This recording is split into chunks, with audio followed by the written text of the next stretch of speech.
Welcome. My name is AJ. I'm your host. What if I told you that the worst person you can imagine and the kindest, most selfless human being you can think of are both living in a universe that never actually decided who was right? There isn't a divine universal scoreboard keeping track of your thoughts or your actions, weighing the positive against the negative. I'm sure these statements are making some of you uncomfortable. You're probably thinking, if morality doesn't come from God, then where does it come from? It will be chaos. But humans across different times, cultures, and religions have all claimed moral certainty. But what does this mean? Like, why does morality look so different in so many different holy books? Do you think that you have the correct moral guidebook? Because we would love to hear from you. You can dial 984-400-5656 and give us a call because Critical Call is starting right now.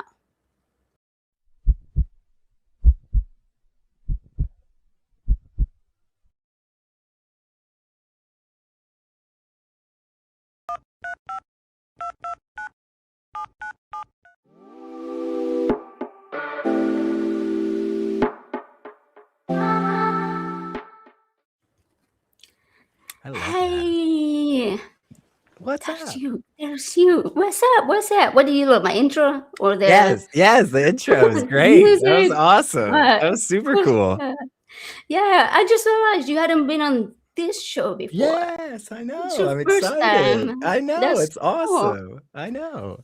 Nice, nice. Yeah, we were on Let's Talk a couple of weeks ago, but Uh-huh. then Justin, we're gonna blame Justin for this show right here. He told Skeptic Haven, "Hey, you gotta give AJ a show," It's and I about demand time. this. Yeah, it's Yeah, about time. Yeah, you're awesome. You've been doing a bunch of really great stuff for a long time, and it's about time that more people in the community started taking notice. So I'm thrilled.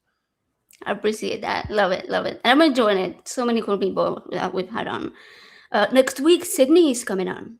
Sydney. No freaking So that's way. gonna be fun. Yeah, That's yeah. So it's gonna awesome. be super fun. Yeah. So now, anybody that doesn't know who you are, clearly nobody knows. Who are you, mystery person? Where can people find you? What do you do these days? Yeah, sure. I go by Secularity online. My name's Elliot. And I have been really lucky enough over the last handful of years to participate in a lot of different communities, both online and in person. One of the big things that I do now is a lot of in-person stuff here in the Middle Tennessee, Nashville area. There's a bunch of really awesome things that are going on this year, and we were lucky enough to start a brand new 501c3 at the end of last year, and have just already been really hitting the ground running, doing a lot of awesome things. I will No, say, wait. It okay. was the end of the year before. Oh, that's right. End of 2026, 2024. man. Yeah, I'm sorry. We are in 2020. Gosh, it's so weird to think we're in the fourth month of 2026. You know, it's like I was God, the like, time. I Yeah, know, no, because I was thinking, wait a minute, I've been working yes, with you for like a year for it was your the so day yeah. it was the day before the 2024 elections is technically when we incorporated. It just so happened to be that day, but I think it's kind of a nice day to be there. Yeah. I will say, just for IRS purposes, nothing I say here on this show is in any way, shape, or form representing the 501c3. I'm not in any way, shape, or form doing that. With all the things said are just my opinions. They don't represent Skeptic Haven. All the legal disclaimers, you guys know. I I should probably say the same because I just finished printing and signing a contract with you, so for the Hey, rest of a year you have done at least. amazing stuff, and you deserve all the praise and acclaim for it. So I'm Um, very proud.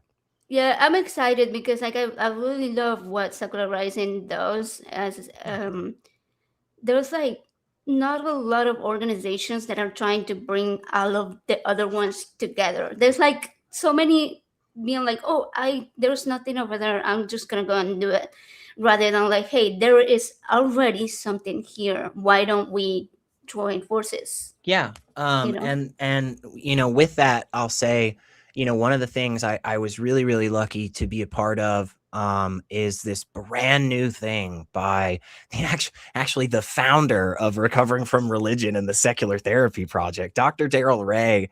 Apparently does not have enough stuff to keep him busy already, which is wild to think about, because he just started this thing called the Secular Leadership Institute. And the whole purpose of it is to bring in people that are involved in various secular communities in various ways, whether it's a president or executive of an organization, all the way to somebody that is just really involved and wants to help build up a brand new community. And the whole point is to try to bring our people together, and specifically with the goal of understanding what are effective methods for leading. What are ways that we can put into practice some of the tangible things that, unfortunately we are seeing from a lot of the Christian nationalists and the Christian right and so forth. A lot of those people have been using these types of methods for years. And here's the crazy part about it. They have nothing to do with religion. It just has to do with people. It just has to do with how you engage with others and how events should be structured. Look, the religious don't have a claim to singing together. They don't. The religious don't have a claim to potlucks. They book studies or buddy reads or something. We can do all that.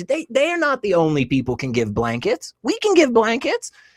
Thing is, though, we got to put a little structure behind that. We absolutely, it is vital that we have an understanding of how organizations work and scale, because otherwise we will forever be these disparate little pockets that that no, that don't do anything. We how are we able to make change on a national level when all we've got is, and no shade to any of them. I love these guys, right? Free Flow out in Florida, right? ACA, Atheist Community of Austin, out in Texas, right?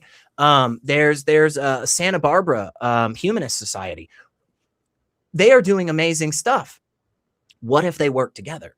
What if they were able to connect? yeah, So that's the type of stuff that we really like to do, and we've got some really, really cool things coming up in the future. But yeah, I know that there are multiple classes going on right now for the Secular Leadership Institute. It is a freaking steal for anybody that wants to take it. It is an amazing price, so please go check it out, guys. You can find it all over the Facebooks and stuff. yeah. Actually, last week I did an interview with Dr. Ray, and I posted up our video Mm-hmm. on nothing but the secular leadership project that he's working on. So, like, if anybody wants any kind of information about it, what the courses entail, sort of like what his experience is, like why he is, leading this charge, and what makes him qualified for it, go Mm-hmm. check the videos on my Ways to Human channel, name up there, Mm-hmm. and you'll see his face on there. Yeah, click the video, watch it, take a look. Mm-hmm. It sounds really cool. It sounds really cool. And as soon as I can afford it, I'm gonna take Yeah, it. it's worth it. It is so worth it, y'all. Yeah, it's worth it. Yeah, it sounds like it's definitely worth the price for it. So speaking of price, there was a super chat earlier, Oh yeah. and you know what? If they can display it on the screen, okay, I can see it right now. It's from Ambush Apostate Set. Ooh. He says, I'll be working when this is live. I just wanted to drop by early and leave some love for AJSR, Skeptic Haven, and the beautiful people in the chat. Y'all rock. Wes is, You do too, Seth. Awesome. Seth is out there doing some really good stuff. So I'm excited to see him getting out there some more too. Really nice guy. Really nice. Oh yeah, yeah. So there's a rumor that Seth and Leo will be at NanoCon this year, Oh, and We're Yes, good. sir. Yeah, we're good to hang out with them. That's Really cool great. people. I'm so That's excited for great. that. That's Yeah, great. they're doing really cool stuff with like because Lil does a lot of shows on Christian nationalism, Yeah. against Christian nationalism, which is like super important right now to keep up with that type of stuff. And I can't keep up with the news, so I depend on other people like Lil to keep up with it for me, Yeah. you Yeah. know, and give me the version that will give me the least existential dread Yeah. Yeah. of. And that's the and that's the thing we should and that's a thought that we should really be instilling into ourselves and our community in this space, y'all. Look, I'm just gonna say it, okay? I'm just gonna say it. Recovering from religion and the secular therapy project, they've got that shit on lock. Nobody else in our community should worry about that. Everybody should constantly point people towards that. Okay. If you aren't familiar with this really awesome group called Camp Quest, okay, it is this nonprofit that has been around for 30 years. They run secular childcare and youth development and summer camps. They are fucking amazing. It is an insanely awesome organization.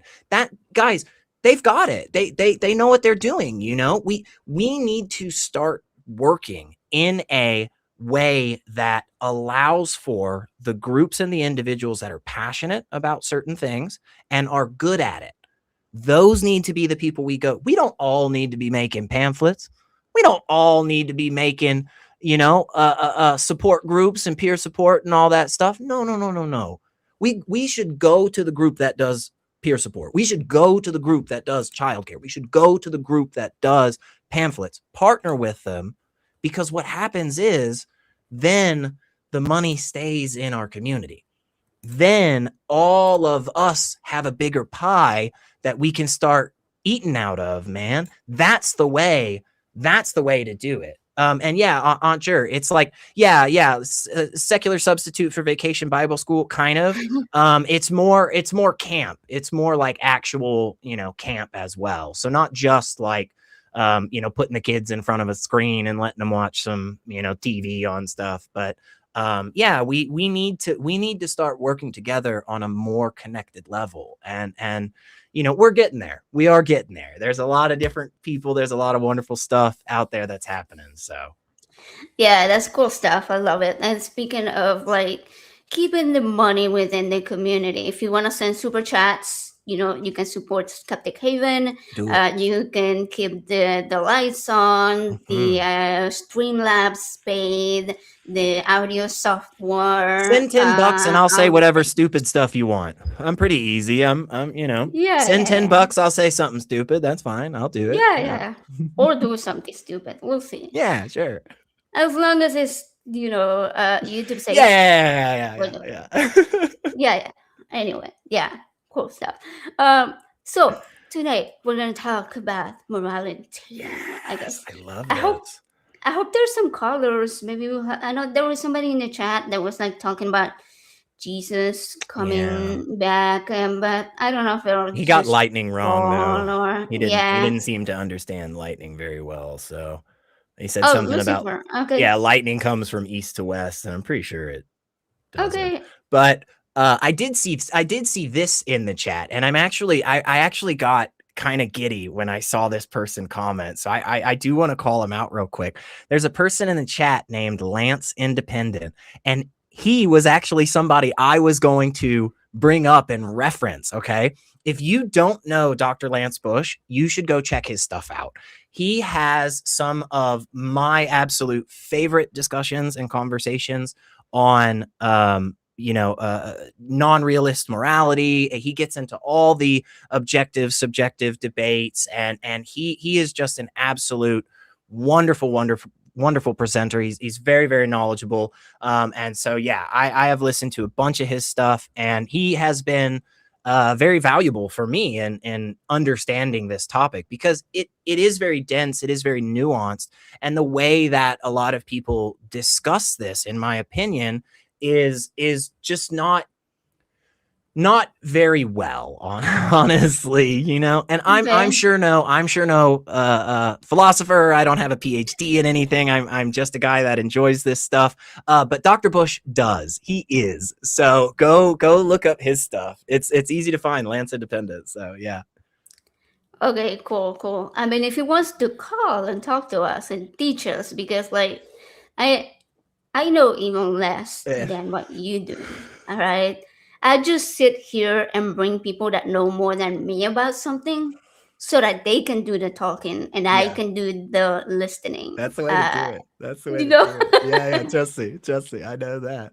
Yeah. I, Yeah. Yeah. I like hopefully learn something. Yeah. Um, like before the show, we were having backstage amongst the crew a pretty passionate conversation Mm, that I sort of overheard. That I didn't get into it too much, but it was about, I think, about whether we should be, sending astronauts to space or like mm-hmm.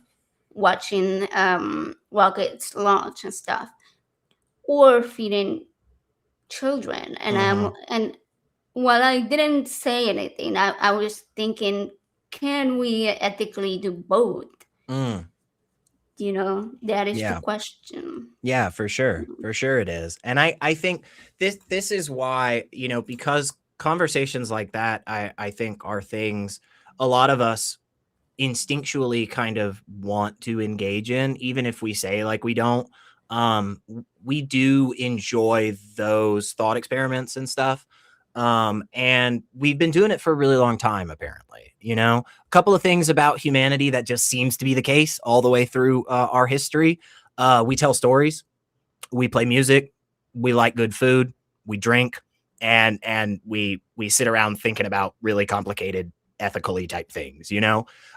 Because of that, I will say though, it is because of that history and you know the sociology of it there that a lot of people will just jump to the objective morality camp and they Yeah. will just end the conversation. And they put it really plainly. They say, look, we've been talking about this for so long.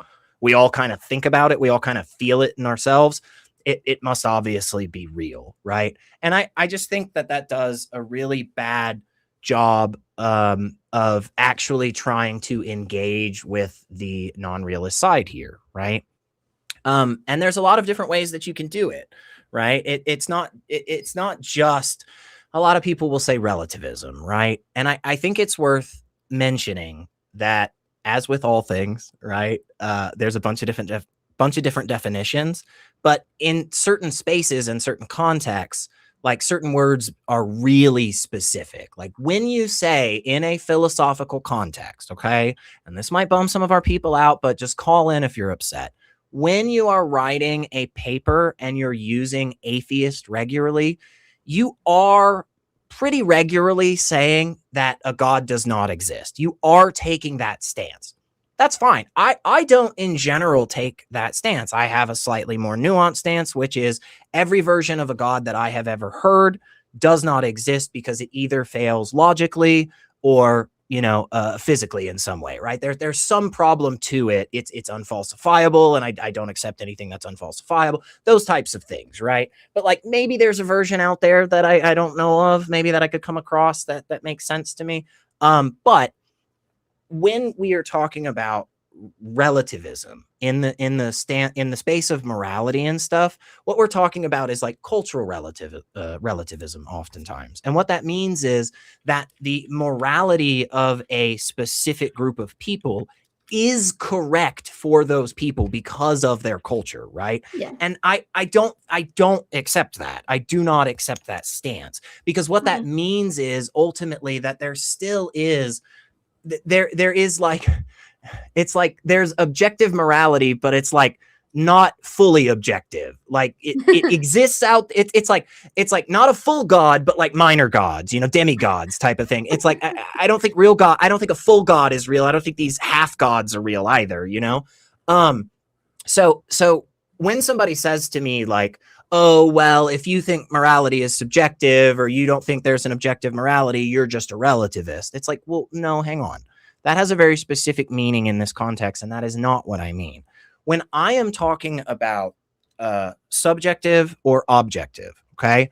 I am talking about two very specific things. And again, from my understanding, and believe me, you will get lots of great information by going and watching Dr. Bush's stuff. But the understandings of objective and subjective has to do with things like independent or dependent on your preferences. Okay. So stance dependence or stance independence is the way that a lot of people talk about this. Another way of thinking about this is related to or coming from a mind, right? So for instance, with that one, when somebody says to me, as a Christian, as a believer in a God of some kind, I have objective morality because it comes from the mind of God. Well, that already falls foul of what I'm talking about because it's coming from a mind. You can say that it's the mind of God. That's fine. That's fine. But that doesn't make it objective in my sense. And honestly, I don't actually think it makes it objective in their sense. I just think they're misunderstanding the terms that they're using, right? So they don't believe that the reason gravity exerts a force on a free-falling object of 9.8 meters per second squared towards the center of the earth, they don't think that that exists because God thought it. They think God put into place systems, of which one of them being gravity, right? The actual stretching and pulling of space-time, okay? That causes things to kind of fall into that hole into space-time, and boom, gravity. There we go. They don't believe that God just like sat around one day and said, you know, what's a good number for acceleration towards Earth? 9.8 meters. Yeah, that's not what they believe, right? At least I'm sure there's somebody out there, but more often than not, you know. But anyway, I'm sorry. I'm just kind of interrupt me at any point. Tell me to shut up. Oh no, I was gonna say the intelligent designers might, you know. Yeah, that's true. And those guys are so far. Look, they have so much fucking work to do anyway before they get to this conversation that it's like, whatever. But the one that I think is really, really interesting is the stance dependent, stance independence. Okay. And this can be a little confusing at first. And I totally understand why it is difficult to really bring this into the way that you view morality, right? Because it seems very much that we all say things are good and bad. We seem to all have these thoughts and feelings inside of us, right? As to like, oh, I like that. I don't like that.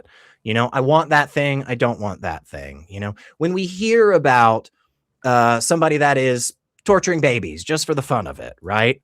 We start to go, oh gosh, yeah, that's not good. That makes us feel bad. But I think it's important that we focus on that last little caveat there of just for the fun of it.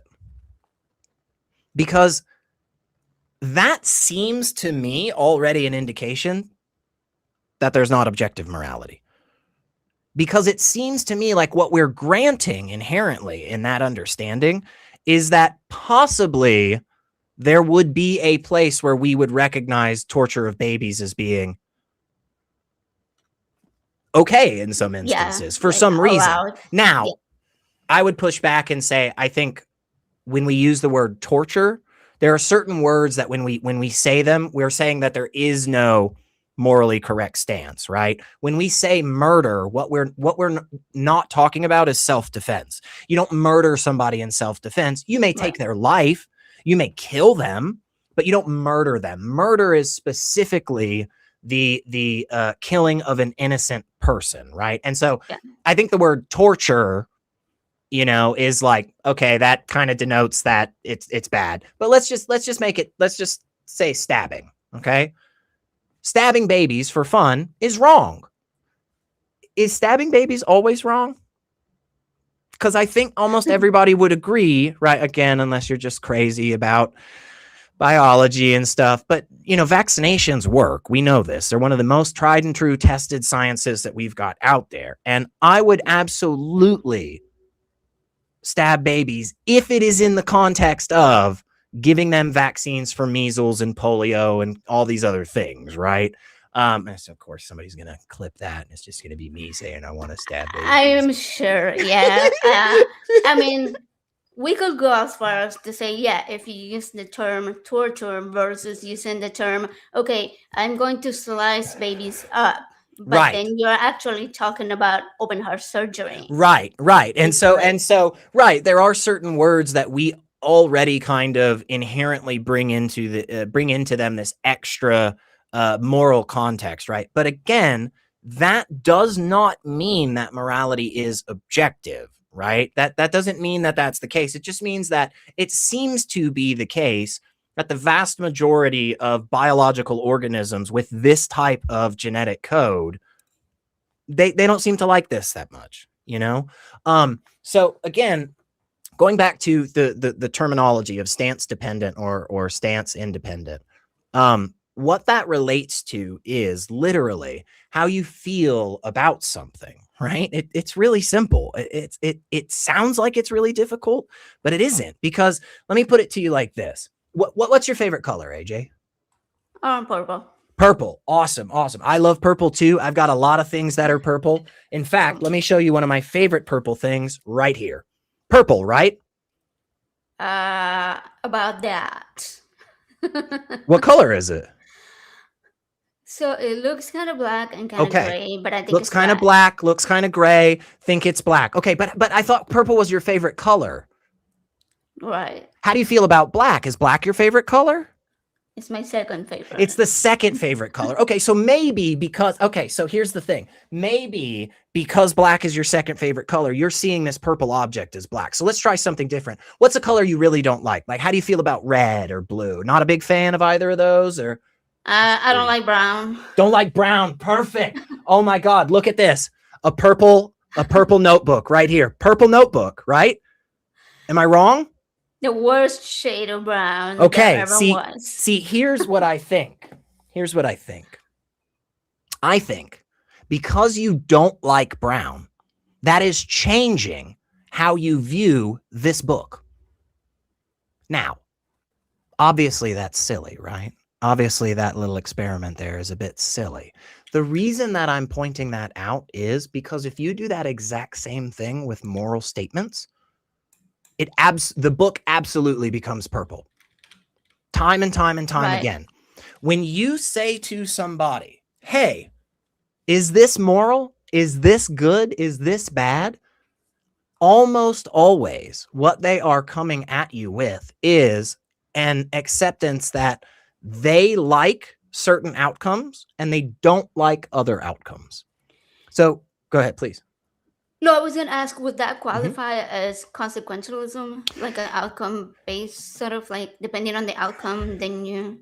It it it does have a lot of overlap with consequentialism, but it isn't Okay. exactly the same thing. And the reason is because with consequentialism, you're saying the consequences are what makes it good or bad. Whereas Mm. what I'm talking about is something a little bit, just a step or two back. So one of the things that comes up often is something called emotivism. And emotivism is essentially people saying, hey, man, when we're talking about morality, really at the end of the day, what we're doing is we're saying like, I, I like I like purple. I don't like Mm. brown as much, you know? And that's why we're not big fans of, say, torturing animals, is because really we just don't like torturing animals. That is our stance from the beginning.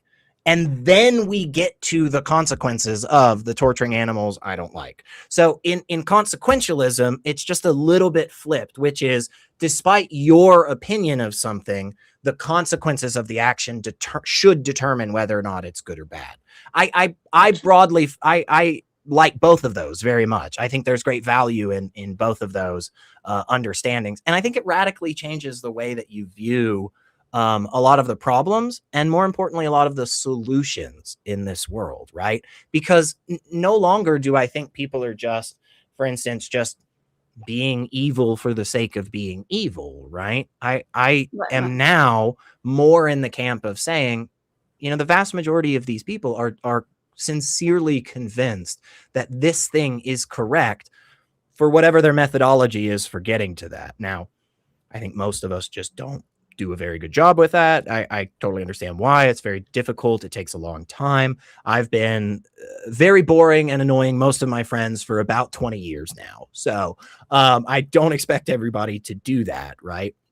But again, what often happens in this conversation, because many of us have not gone through looking at it, is that when we start to have these conversations, it brings up all of these feelings inside of us. We have all of these stances, whether or not we've ever expressed them, right? Whether or Right. not we've ever put them out there. I have a feeling about liver and onions ice cream.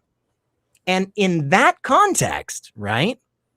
All of us out here go, oh yeah, if some dude likes liver and onions ice cream, like that's just his opinion. That's not a fact about the world. And it's like, okay, so hold on to that thought for just a second longer and bring that into the space of mathematics. Does your feelings on the number 2 change the sum of 1 plus 1? No, but I still hate math. And that's fine. We can hate math, right? We can hate calculus. I happen to be, again, a nerd. I love calculus. It's awesome. But we can have all of these feelings, but we put those to the side when it comes to certain facets of our life. And in other facets of our life, it is the only thing that matters. Like when it comes to your favorite pizza toppings, man, every single one of us is going to have a different thing, and every single one of us is going to be convinced that pineapple on pizza is or is not okay, you know? But it's interesting because in that arena, we recognize, oh yeah, like that's all just a pin, that's all just me. It's coming from my brain. It's all about my stances.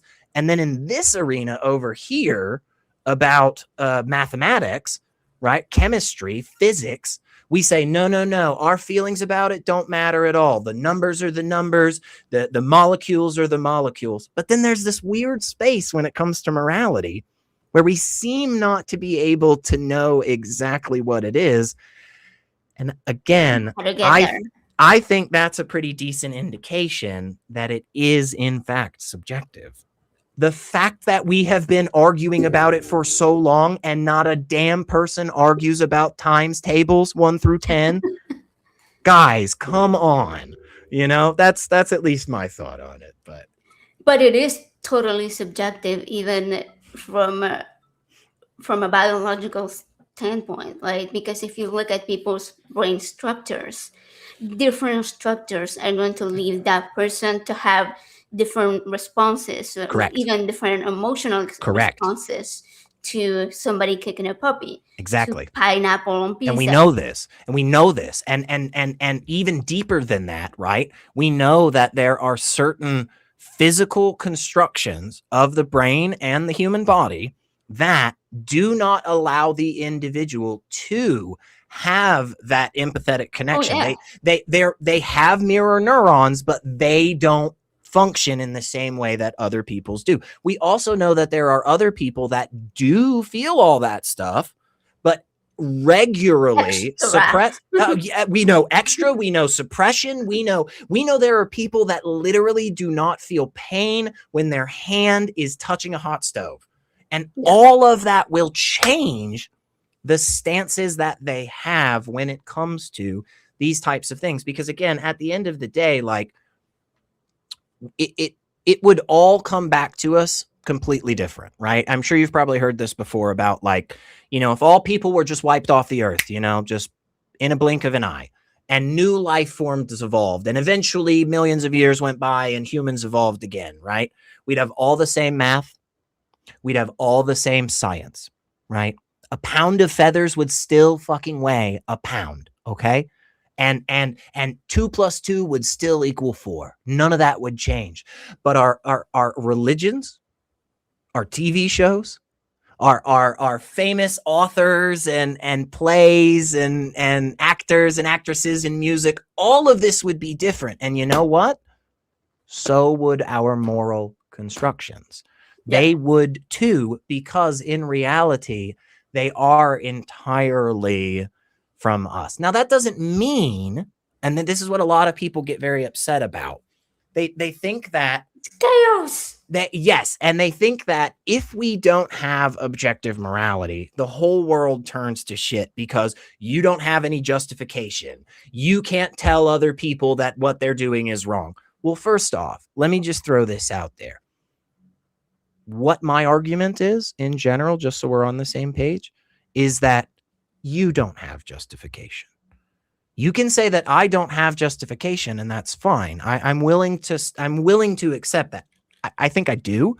I think I can back it up here in a second, but I'm willing to accept I don't have justification. The problem is, though, you're in the same boat, right? So if we move on from that, and we say, well, you can't tell anybody that what they're, how would you tell Hitler that he was wrong? First off, like, can we just use another terrible person? Like Pol Pot was a horrible person. Can we just use somebody else? I'm just saying, like Pinochet wasn't great, right? Can we just use somebody else? Anyway, here's the thing though.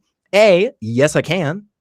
Right? The Holocaust was wrong. Look, I just did it. And then B, more importantly, neither can you. No, again, we're in the same boat. If you had the effectiveness that you were claiming that you did, this conversation wouldn't be happening, and it is happening. And so in both camps, you don't actually get anything, because if they can't get you, if they can get you to fight on the, oh, well, I have a justification, blah, blah, blah. If they can get you to fight on that, then they don't have to worry about the actual effectiveness, which is the position that they will always default to when everything else fails for them. I see it time and time and time again. People argue and argue and argue about justification. And if they finally can get past that for just a second, they'll say, yeah, well, your system fails because nobody will listen. Right. But whether or not people listen doesn't change the equation.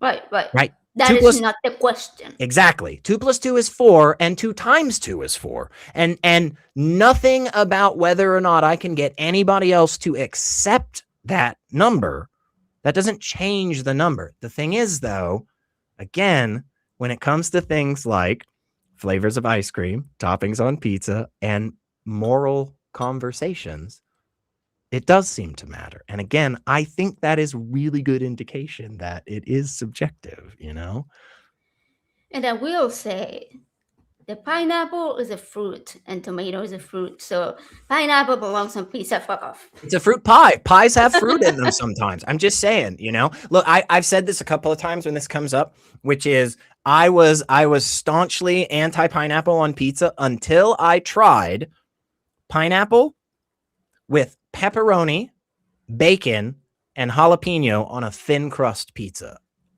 That changed my mind. That was really good. But anyway, the point is that when it comes to the effectiveness, it doesn't matter whether or not the truth, right? It doesn't matter whether the truth is effective, right? The truth just is what it is, right? And what we mean when we say that is not that I have my truth, you have your truth, the truth is somewhere in the middle. No, what we mean is whether or not AJ or I gives a crap about the color, of this book, it doesn't matter. The color of that book is that color.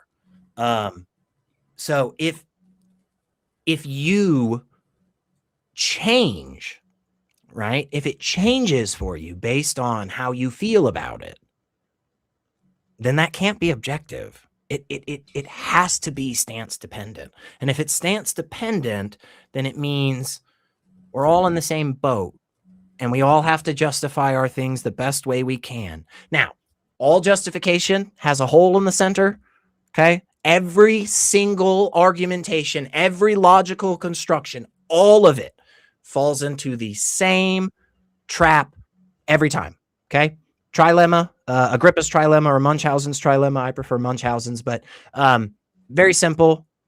You got 3 main things at the end of the day when it comes to your epistemology, when it comes to knowing shit, right? Either it's an infinite regress, it just goes all the way back, just something justifies the justification that justifies and it just goes back eternally. There's no starting point, it just keeps going, right?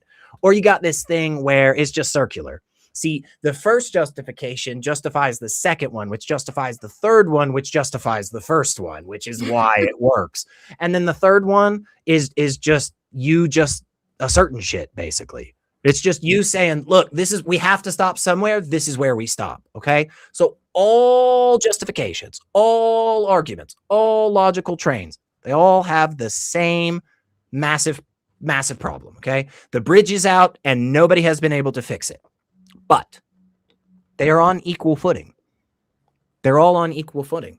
And once we pick one, we can make lots of progress. So for instance, recognizing, like for myself, that when I talk about the nature of moral stances and moral argumentation, right?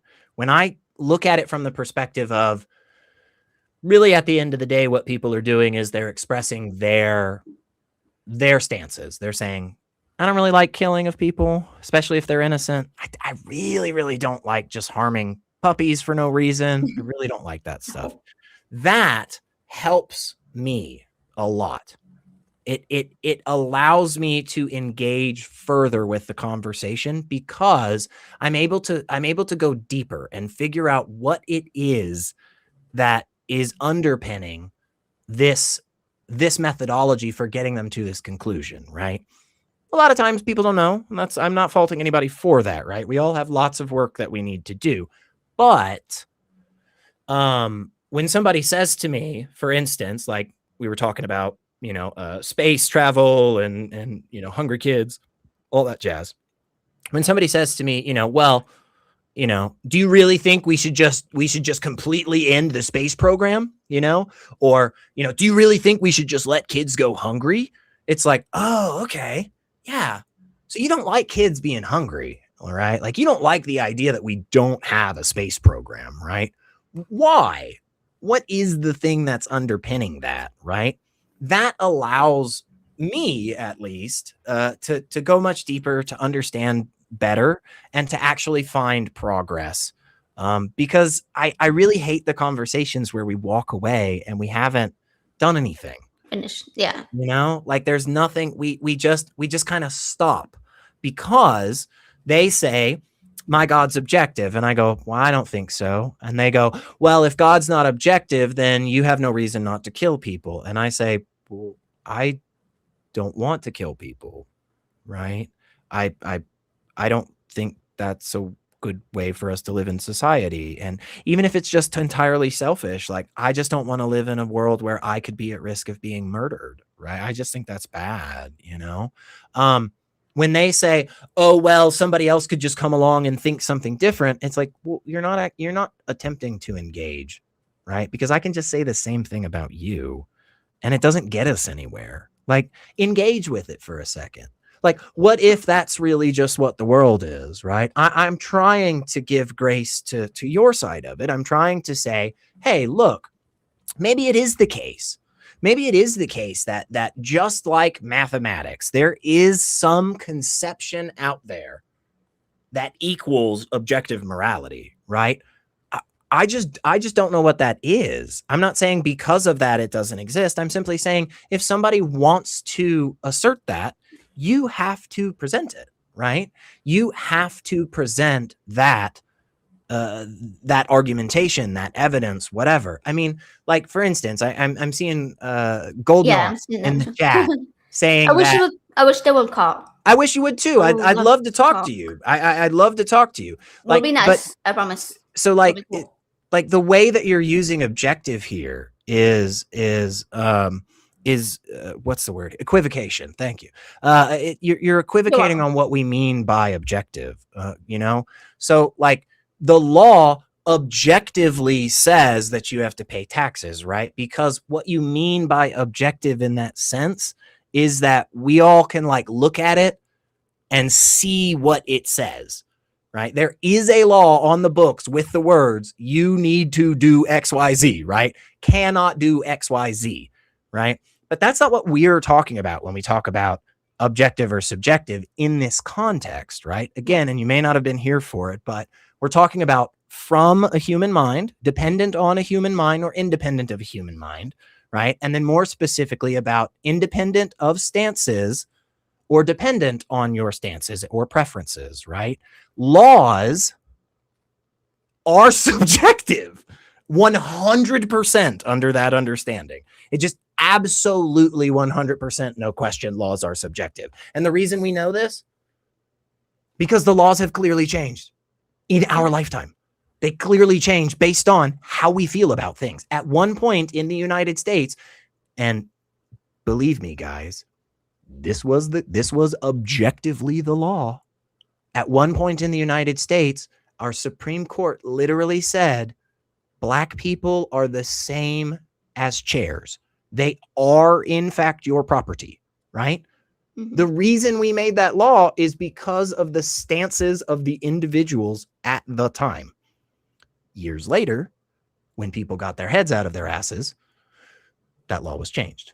So, again, and I know you're just honestly, you know what? Hang on. It's worth saying this. Golden Arm, I'm glad you're not strong enough to call in, because you honestly couldn't have this conversation. And I don't like to belittle people, but just the fact that you said man's law can change shows me you have no idea what you're talking about in this context. So it's okay. I'm glad you don't call in. It's not worth your time. You're not going to have a good time. So it's okay. You can be scared. That's fine. Go run. Like I said, Dr. Lance Bush has a lot of wonderful stuff on this. Alex Malpass does too. Dr. Alex Malpass has some really good stuff. And then Phil Harper has talked about this as well. Skydive Phil on YouTube. I don't think he has a PhD, although I could be wrong. So if you do, I'm very sorry, Phil. Hey, Steve. I like Steve. Hey, that was a good call. You had a good call. That was a good call. Yeah. And I thought, and that was kind of one of the things that spurred me, when we were setting this up, that was kind of one of the things that spurred me, because I really enjoyed that call for a couple of different reasons. And one of the reasons, Steve is just a great guy. You guys absolutely need to go check his stuff out. And I got his book. It's just right around the corner here. But yeah, good. So, but a lot of the ways, again, that these conversations happen is where the person on the objective morality side wants to entirely move the conversation into their space. Like literally during that call, the guy said, if your morality is subjective, you lose. And it's like, that's the whole point of the conversation. The whole point of the conversation is to determine whether or not it is subjective or objective. So if it's subjective, you lose can't be how we play this game. It just can't be, because we're already accepting that it's objective. You can even put it in real tangible laws, right? Stealing is forbidden in the Bible. Okay. Yep. So you're saying that it's coming from a deity that is above you, that is like your master. And so you cannot steal for any reason whatsoever, because any reason for stealing is bad. Yeah. But in reality, if you have a mother with a little baby that goes and steals a can of formula, right? And she's walking out, and somebody, and they catch her. And somebody there is like, hey, listen, it talks to the manager and it's like, hey, listen, I'll pay you double what it was going to be. Let her go feed her kid. And you do, and they accept it. Sure. Was it wrong? Yeah. It was stealing. You can still call it stealing, because it was the action of taking without paying for it. Correct. Right. But was it bad? Was it evil? Right. No. And especially, I'm so glad you brought that up, because that is such a great lens to kind of look at the objective morality coming from God or religious context, right? Because oftentimes what they will do is a version of divine command theory. Although anybody worth their salt in this space, and I'm just going to say it just flat out true, okay? If you are in this conversation advocating for divine command theory, you absolutely need to go sit back down at the kids' table. You are not ready for this conversation, and you are making yourself look like a fool, okay? Plain and simple. That is just not something that is legitimately discussed. And you don't need to take my word for it. There are many, many places, reputable places, that show you all of their work. That is not something that is talked about by the people that actually know their stuff. Okay. It is like legitimately advocating for the descent of man, that picture, where it's the monkey and then it like goes into it's like legitimately saying that's how humans evolved is not something that comes up in evolutionary biology. Just anybody in that field, that is not what we talk about. It's just plain and simple. So, but oftentimes the religious will more or less use a version of divine command theory, whether they recognize it or not, because what they're saying at the end of the day is if God's stances were different, it would be correct. And the reason we know this is stealing is a fantastic one, because stealing is defined as taking something that isn't yours, right? Taking something that isn't yours without adequate compensation, okay? Right. In and of itself does not seem to denote the same level of severity that torture and murder do, right? And there are other words that we can bring into this context, but for censorship, Yeah, YouTube and TikTok. I hate that we have to talk like we get it. fucking children sometimes on this stuff. Like I I don't know. say I don't say grape. I think that's stupid. But anyway, the point is, murder. Let's use murder. Let's use stealing. Okay, murder has this killing of an innocent person. We're saying it's not justified. Stealing, we already seem to put it on this lower tier of severity, right? It's just taking something that isn't yours. It isn't necessarily doing it with intent to harm. It isn't necessarily depriving somebody of something so vital that it causes, untoward suffering for the rest of their lives. It's just saying you have acquired some physical object that wasn't in your possession before, and you did it without adequately providing, something back for the person who got their stuff taken. Stealing occurs in the Bible regularly. It happens all the time. In fact, the entire understanding of the Israelite conquest of Canaanites, right? The whole big fun thing about Joshua and the walls of Jericho, all they did was murder people and steal all their shit. Okay? But it's not murder and it's not stealing. Why? Specifically because of the stance that God has on the actions and the outcomes of those individuals. Because God has told Joshua and the Israelite army, these individuals are wicked. They are evil. And the goods that they have and the services that they provide to each other are to their core evil. They bring evil into this world and they perpetuate it like crazy.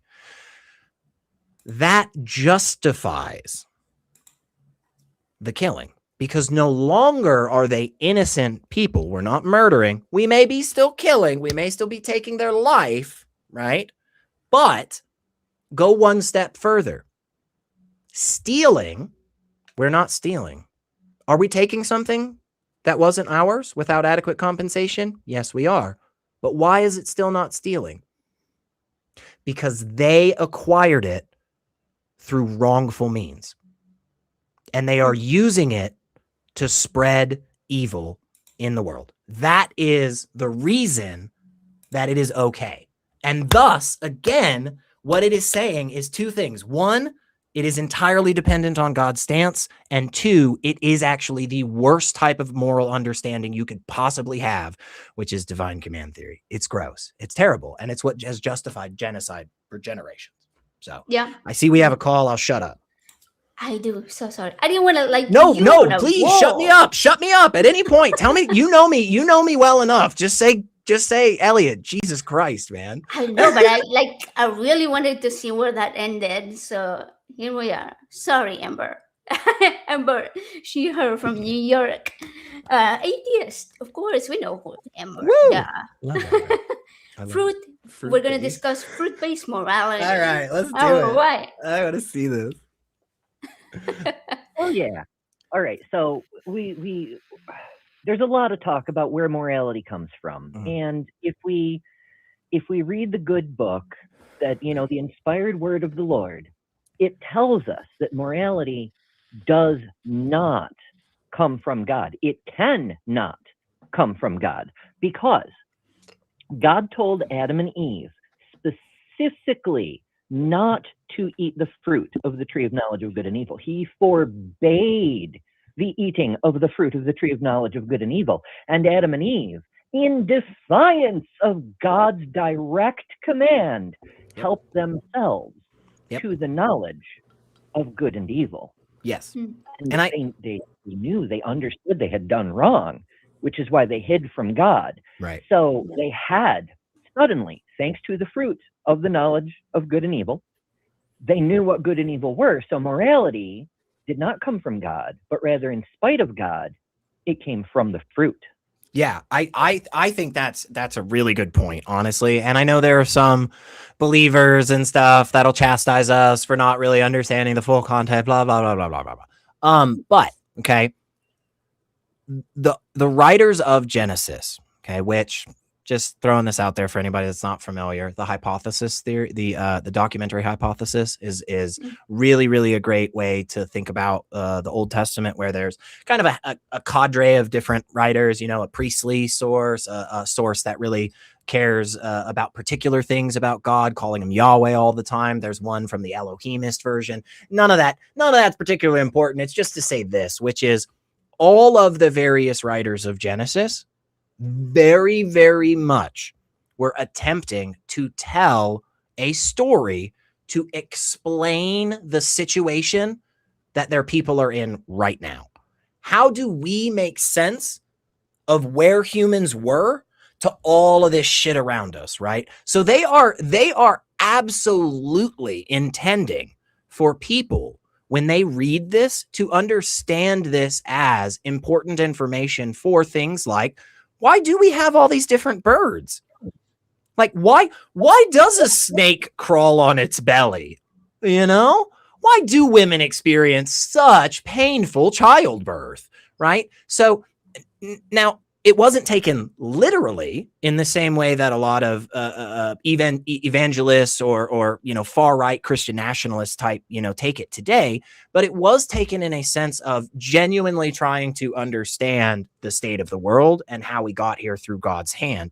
And that's why I totally agree with that point, Ember, is because even those writers really seem to be indicating, like, hey man, we don't really think like morality comes like directly from God. There's kind of this other thing that's out there. And in fact, funny enough, 1,000 fucking years before any of these books had been written, we'd already been talking about it with something called the Euthyphro dilemma, which is specifically asking the question, is it good because God says so, or does God say it because it's good? So I think you can find great examples like that all throughout the Bible, Ember. Oh, for sure. I think a lot of people don't give Genesis enough credit, because it is clearly mythological. Clearly mythological. It's the origin story. Mm-hmm. Any mythology has one of those, and the things in it don't make sense except in terms of that sort of explanatory thing. Right. But there's certain sublime elements to it, like the decision to take morality out of God's hands and put it into the world. It is not a thing of God. It is a thing of nature. It's from a fruit. And humans had to discover it on their own. Yes. And on top of that, because I'm a big fan of improv. Yes. And on top of that, it is telling us that, so the whole interplay of the snake with the serpent with Adam and Eve, right? It's not until after Revelation is written, a long ass fucking time after Genesis, and then the Bible is canonized multiple times, right, that people start reinterpreting Genesis through the lens of Revelations, thus calling the serpent the devil, right? Not the case. It seems very clear from like the original authors that was not their intention, right? But what is that interaction telling us, the reader? right? Because just like you said, it is mythological. It has the same kind of tropes as an Aesop's fable, right? A lot of people are aware of this. Just because it was 1,000 years ago doesn't mean that people were fucking idiots, right? Like we're still smart. We humans have always been kind of good at the whole thinky thing. But what that story is really trying to indicate to us is not so much about morality, right? It's about obedience. The reason that Adam and Eve ultimately were kicked out of the garden is not because they learned about morality. It's not even the fear that God expressly mentions to the divine council, by the way, which don't know who that is, but God sitting around talking to these other gods says at one point, oh shit, they ate from the tree of the knowledge of good and evil. If they eat from the tree of life, they'll become like us. That's a problem. We can't let that happen. Even though that is in the narrative explicitly, it is simply a storytelling device so that at the end of the story, when we put down the book, we go, so what do we do, kids? And when they get it wrong 3 or 4 times, the teacher goes, no, see, the reason Adam and Eve were banished is because they disobeyed, because it is a story about obedience. It is supposed to be telling people, yes, listen to what God says, period, end of sentence. It doesn't matter what your own thoughts are. It doesn't matter what some snake tells you. Do what God says. And just to be clear, that is a shit construction for morality. Terrible. Yeah, and not just God. Then you're also supposed to follow, your church leaders and your parents and your teachers, and it's like any white guy with a penis. Actually, just find one. You'll be. Oh yeah. Pretty much. Kids are bottom of the barrel, of course. Yeah, for sure. But yeah, I totally agree. Reworked a few times towards that specific message, but that original intention is still there. You just have to dig for it. Correct. That while God may or may not have created nature, because of course those stories vary quite a lot too, it's humans gain our powers. What differentiates us from the other animals is this understanding of right and wrong, or this ability to think about right and wrong, not even knowledge of it necessarily, but the concept of it. Because there is no objective morality. It's subjectively true. Like we can agree on some of the extremes, like stabbing babies for fun is evil. Right. That seems one we're all good on. Yeah. Good. So I have a question. Everything in between. At what point does an act go from being evil to good? Where is that pivot? Everyone's going to have a different idea. So it's obviously not objective, but we have the ability to figure it out, to think about it, to weigh the pros and cons and express the other values that factor into our decision making, which is a thing that none of the other animals can do. Correct. And so in a way, we kind of took some of our destiny out of God's hands. We're now making our own choices and not just responding to nature the way the other animals do. Right. And again, that is a very anthropocentric view of life, right? Especially with some of our most recent understandings of a lot of other creatures, especially in the mammal category. We have found that a lot of the things that we as people seem to value in this space, other living creatures do as well. It is wild to see a rat actively give up reward to go save another rat that it does not know. That's impressive. That is crazy. What does that mean? Does that mean that there's some objective morality that's written on the hearts of all living creatures? No. It means that rats, just like all mammals, are social creatures and have biological constructions inside of them due to millions of years of trial and error and finally fucking getting something that worked just enough so that you could make babies. That gave us these systems that forces us against our will to look at another person in our group and go, oh, fuck, man, that probably hurts, man. I don't want them to do that. Sucks, man. That's it. And that's awesome. That's really cool. But it does mean that like at the end of the day, it's still about us as people, and if people evolve differently, or if people weren't here, it wouldn't exist, you know? So subjective. Right, yeah. I hate using like We just the label. Oh yeah, go ahead, Amber. Oh, I was just saying we call things things. We've decided to name what we do morality or ethics or value judgments.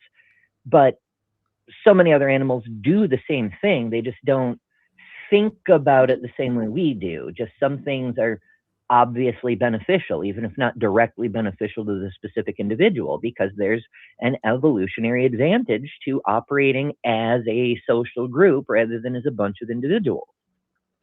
Yeah, like that story of the little baby monkey that the mom abandoned, and then they gave him that little stuffed animal. Mhm. Uh, Super recently, a couple weeks ago or something. It was Mhm. all over the news, and how their whole social, I don't know, social environment. I guess all of the people in their group were completely denying him as being part of them, until one of them came over and was like, hey, kind of patted him a little bit. And because he was already part of the rest of the family, they began to accept him, because they're like, okay, well, this one's cool with him, so then we're all okay. So they do have those sort of social structures and moral standards, but they just don't label them or talk about them the same way that we do. It's just, sort of like we have Right. that. And without the definitions, the thing can't exist, right? Right. That's how we And do who things. makes those definitions? Yeah, Yeah. right. Uh-huh. Right. I will Maybe real they quick. do have definitions, and they just communicate so vastly differently from how we do. Right. It's weird. But I do have one more thought I want to run past you. Just a weird, Okay. fun, silly little idea. Yeah. Yeah. It's based on this fruit-based morality that we get from Eden.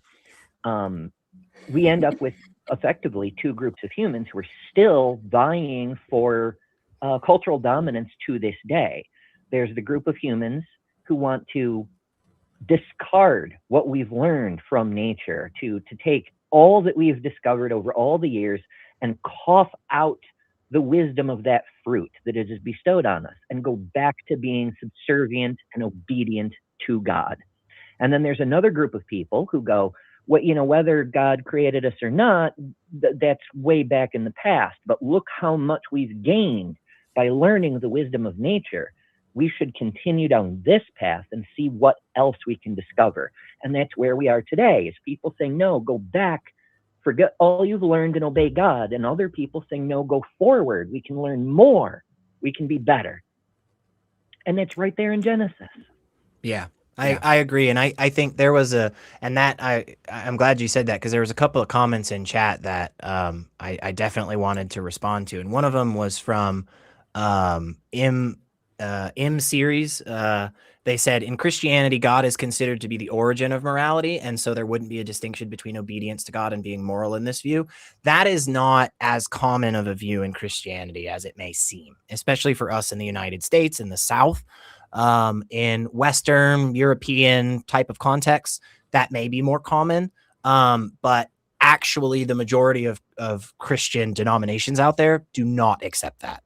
Right. So there would be a distinction between obeying God and being moral in many, many contexts for Christianity. And again, and I think that's kind of what you were touching on there, Ember. And this is why I am so against the extremely hardcore literal interpretation of the Bible, is because I think it forces you to accept certain outcomes that you actually disagree with when it comes to moral systems, right? And I'm not saying you, I'm saying like you in the broad sense, but I see these individuals who will tout life, life, life, life, life, life, life. We love life, pro-life, pro-life, pro-life, but murder that guy, and it's like, see, I don't think you agree with that, but yeah, I think exactly what you're saying. We have this broadly speaking, two camps. One where they're saying, look, it all comes from God and there's nothing you can do. You just got to read the words on the page and just fucking do it.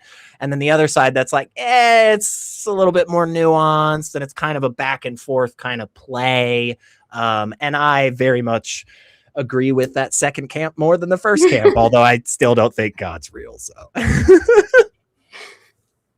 Right. Because it's, every different culture has a different idea about God. We get that whole genetics fallacy thing. Right. But similarly, so many of these legends come from so many different areas, right? Like we know the Enuma Elish bears a striking resemblance to Genesis. We know the Babylonian creation story that predates the Enuma Elish, where Marduk gets his hands on the divine tablet of power up or whatever and splits Tiamat in half.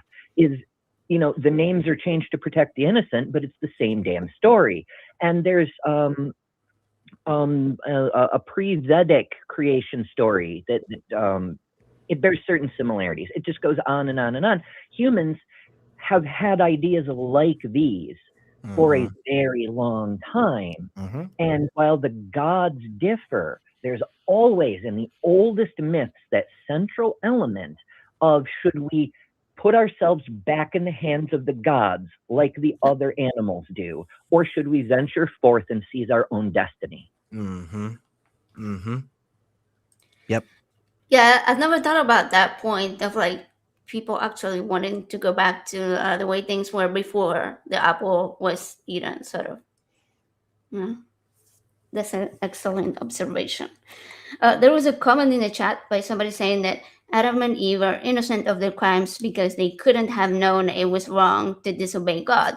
But they could have known because he literally said so. He told them it was wrong before they ate it. So.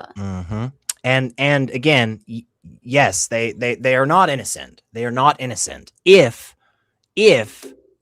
at the end of the day, what we're saying morality is, which some Christians do say this, not everybody, but some Christians definitely do take this stance, that truly at the end of the day, it's not about you knowing right or wrong. It's not about you agreeing or disagreeing. It's about you following. And if you don't follow, whether or not you know doesn't change the situation. If you do a thing that God says, I don't like that thing, that's the end of it. You are guilty. So it just depends on the... Yeah, in a way, it's anti-moral to take it is. obedience stance. I agree. I completely agree. Because the Bible, it's not just because the Bible says that morality cannot and does not come from God. And this is consistent throughout the Bible. Like people like to quote that passage from Isaiah where he says, I create light and I make evil. Right, He lists 4 different things. None of the things is good. He creates evil, but he cannot create good. So there's that. Right. Morality, not only did he specifically ban it, but obedience without regard to morality is the absence of morality. If you do the right thing because someone told you to, it's not you doing the right thing, it's the person who told you to. I completely agree. They have the moral choice. You just followed orders. The way I like to say that is you have abdicated your responsibility. That is what you have done in that situation. Exactly. You have absolutely 100%, like Pontius Pilate, washed your hands of this conversation and this arena. And I just think, I just don't think that's the right thing to do. Genuinely. And this is my stance. This is why I'm a little bit, more strident on this stuff than some others. But I actually believe it can be proven that anybody that says something like that is actually contradicting themselves. I really do, because I think there are 1,000 other places that I can show you that you would deem that to be one of the most disgusting and atrocious things ever. And the fact that you do it in this situation, because it is so arm's length from you, is the only reason that you can justify it and sleep well at night. And don't get me wrong, like we all need stuff to help us sleep well. I tell myself a bunch of lies about all kinds of things just to make sure that I can wake up in the morning. It's a hellscape and a nightmare that all of us are living in right now. So I get coping. But when we're seriously having this conversation, we have to get beyond that. And we have to actually put ourselves in a vulnerable position and say, look, I might be immoral, by my own stances, you know? And honestly, again, I think we probably all are, at least a little bit, you know? A little bit, yeah. We make choices, right? We make choices. You can't be perfect. There's just no, and again, it goes back to you know, it goes back to Maya Angelou. You know, you do the best that you can with what you know, and then when you know more, when you know better, you do better. You know, that should be the. Now somebody would come back to me and say, well, if you're better, doesn't that mean there's objective morality? No, it doesn't. I'm saying better as in I get closer to the things that I like. Okay, that brings me to the next comment in the chat. This person says that if Adam and Eve did not know right from wrong, then they can't actually know that they did something wrong. It doesn't because matter. they didn't know. But that proves that God built a failed system. Oh, I mean, yeah, for sure. Yeah, God did something wrong, It was for faulty. sure. Or he just wanted all this bad stuff, which would be contradictory to God's nature being goodness and God being perfect and all of that jazz. But again, knowing the answer to the equation does not change whether or not you're wrong. If you are incorrect about what the sum of 2 + 2 is, right? You are incorrect whether or not you can fucking count. It doesn't matter. And that is the case, especially when it comes to a biblical understanding of morality. It just is. If you're against God, sin is best described as missing the mark, right? Not doing something that offends God, not doing something that angers God, right? Not being a bad person. It is missing the mark. What does that mean? It means specifically whether or not you intended to, possibly unbeknownst to you, you did not adhere to the standard that was laid out. Not doing so makes you wrong. Period. End of sentence. That's it. That's it. So, but there are some other really good comments in chat, though. I would love to touch on if, but yeah. I don't want to cut you off, Ember, because I always love talking with you. Yeah. Did you? What else did you want to talk about, Ember? Oh, I'm in bonus content at this point. I mostly wanted to do the base thing and point out that morality, whatever the source may be, definitely does not come from God by the Holy Book's own description of things. Yeah. I wish more religious people would read the text that they claim their religion comes from. I absolutely do. And analyze it with skepticism. I'm sure our vegan friends will be totally down with that. Morality comes from fruits. That's right. Yeah. Hell yeah. Heck man. yeah. Hell yeah. All right. I'm down for that. Alrighty, have fun, folks. I will catch you another time. Thank you so much. Awesome, Ember. Awesome talking to you for the second time today. We did a show this morning. Yay! You guys can go check it out at Better Than Ember. We talk about Deaf History Month. So we talk about like my hearing and sign language and have y'all heard this thing? I just heard this apparent controversy that's going around about some people apparently are saying that the quotes attributed to Helen Keller are not real and that she didn't. Oh man, it's really weird. It's really strange. And there's some weird stuff going around, but it's like y'all should after the show, I'll tell you guys some more about it. Y'all should definitely do a topic on it because I think that would be really cool to because it is at the end of the day, it seems to me. Okay, look, my opinion. It seems to me a lot of this is coming from the same old trope of, you know, persons with disabilities being less than. And so we just assume that they're not capable of all these things. And it's very interesting. I'm pretty positive Helen Keller said those things. I'm pretty positive. Yeah. Okay. I could be wrong, but whatever. Gotcha. Okay. I had not heard about it. So I'm definitely gonna go look into it. Because we were talking about that, similar things like that. Like, you know, how people are not recognized simply for having a disability or being trans or being a person of color or et cetera, being a minority. Yep. And therefore you can't, you know, do anything. Right. Yeah.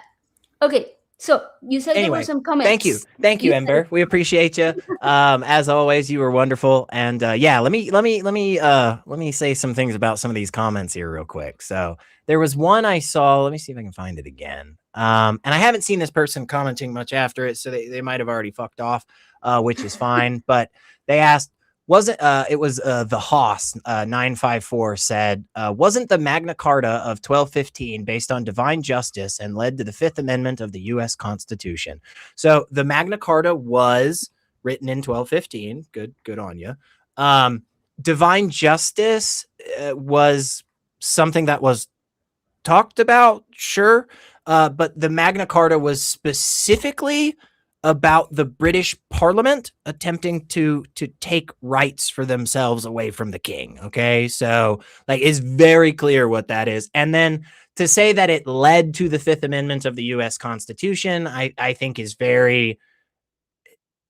it's a very bad way of talking about that history. Okay, and here's why I say that is because the Magna Carta of 1215 being one of the first legal documents in this type, where it regulated the power of some individual authority and then dispersed that amongst a more broader populace. Obviously, it wasn't fully democratic or anything, but like that is something that is pointed to by the framers of the Constitution, but specifically the Fifth Amendment about due process of law comes from just common law, which was something very, very spread out throughout the world because the British Empire conquered a lot of people, killed them, and instituted their own understanding. So the Magna Carta leading to the Fifth Amendment of the Constitution, I think, is a bad way to view that.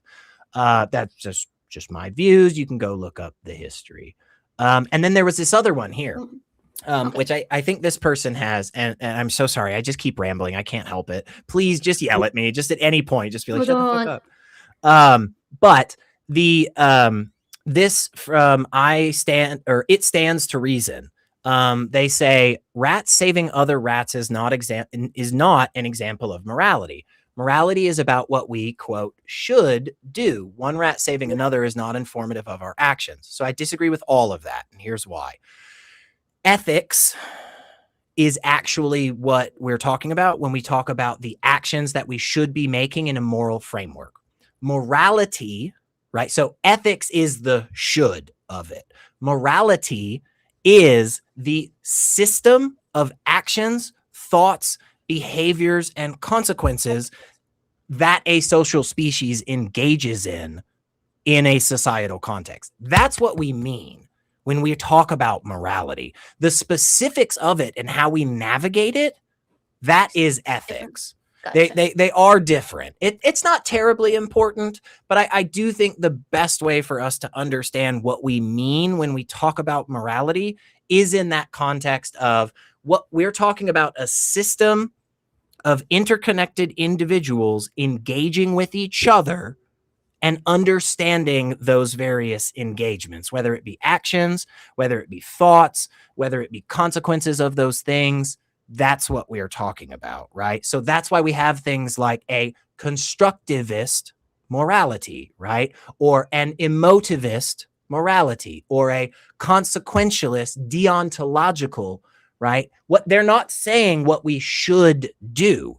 That's further down the line once we get into ethics. What they're doing is they're saying this is the system that we all engage in, right? And the reason that rats taking care of other rats does inform our actions as people is because the fact of the matter is, despite our opinions of the stance, right? The fact of the matter is evolution occurs in biological individuals. Both rats, humans, and then all mammals have a common ancestor, thus meaning the physical systems inside us are analogous in various ways. There's a reason the vast majority of the neurological medicines that we give to humans are being tested on earthworms. Why? Because their nervous system is really similar to ours. That's what we do. And so when an earthworm responds to extreme heat and moves away from it, that is indicative of our nervous system as well. We will do similar things. So yeah, I just think all of that was, but it looks like It Stands to Reason has been able to have decent chats and conversations. So like call in and talk to us. I'd love to see it. Yeah, man, that we would love to have a phone call about that. Yeah, no, but those are really, really good points on how all of the different species are interconnected, not Mhm. just neurologically, but like other biological processes. Open heart surgeries, people who need valve replacements, Mhm. they do them with pig valves. Very Yes. often they use pig Yeah, valves for because good they're so reason. similar to humans. Yes, their flesh is almost exactly the same as ours, which, just to throw this out there, and this might be super uncomfortable for everybody, it does stand to reason. And I'm not saying one should. I'm just saying that if you were to barbecue a person, biologically speaking, it should be similar to pork. That's all I'm saying. I'm not saying do it. I don't think that's a good idea, right? My moral system tells me not to be a cannibal, but just saying, like, on the physiology alone, like, theoretically, the human ass would taste like a pig ass. That's all. I'm just saying. Pulled pork is great, so you do with that. Logically speaking, pineapple, tomatoes, Yeah, throw a little pineapple on your human chop, like. Oh my god, I'm so sorry, guys. I'm so sorry, Wes, Michael, Bree, all y'all. I'm so here. sorry. I'm so sorry. They're never These, gonna have me back. what? All of our opinions are personal and individuals and do not represent that of Skeptic Haven, the critical call, or secularizing U.S. Amen. That's right. That's right. That's right. We do not Oh, we do not goodness. support cannibalism. Yeah. Yeah. Okay, good. We have a call, which is good because then we get to shut the fuck up. All right. So this is Chris. Him from California is a deist agnostic. Morals are objective, but don't have to be grounded in a god. Okay, Nice. Yeah. interesting. I like Hey, that. Chris, that's a great topic. How do you ground morality in an objective sense? Hey, so here's how I ground my moral, or not my morality, because that would Right. be a confused statement. But this is how you ground morality without a God. Morality is grounded in rationality and reason. Rationality and reason can't be grounded in anything else because to ground rationality and reason in something, you need to use rationality and reason. So that's circular. And also asking whose rationality or whose reason is, again, a confused statement or question because it's not a rationality and reason aren't emergent properties of a who, they're foundational properties of reality. Okay, so I'm not against anything that you've said just yet, Chris, but I guess the confusion for me is what is it that you mean by grounding morality and rationality and reason? Because I feel like one can be rational and be a deontologist. I feel like one can be rational and be a consequentialist, but those two systems are clearly undeniably counter to each other. They cannot work together, but one can be rational in both senses and accept both. So what do you mean by grounding the morality in reason, I guess? So that, again, that would be like subjective rationality, which both of them could present, like. Oh, you cut off there. Do you hear them talking, or are they muted or something? Okay, no, the problem is if you are on a phone, Chris, don't let it go blank. It might have, yeah. It might have gone Yeah. dark. Just touch your screen Yeah. real quick, and that should bring you Yeah, back up. Yeah. that should bring you back. Yeah, I that hate that it happens does a that. lot. I hate that it does that. Yeah, I know. Yeah. Because people often then they don't realize where I they left off I on the know, and conversation. this sounded like it was going to be really good. I was really excited for this. I know, me Chris, too. I hope you're still there. If you can hear us, I'm probably talking over you. I'm very sorry. Just wake your phone back up and then say hi again, and then hopefully and you should come back up. Yeah, keep it active while you're talking. That way, it doesn't die back out on you. Okay, He's still on the line is what I'm hearing. He's still on the line, but Did you guys not hear me? no, sorry, yeah, there Chris. you go. Chris, if you're on your phone, if your screen goes black, it mutes it for whatever stupid reason. So you might just have to just keep clicking that or whatever. But yeah, we did not hear that. So start all over again. I'm so fucking sorry. But yeah, go ahead.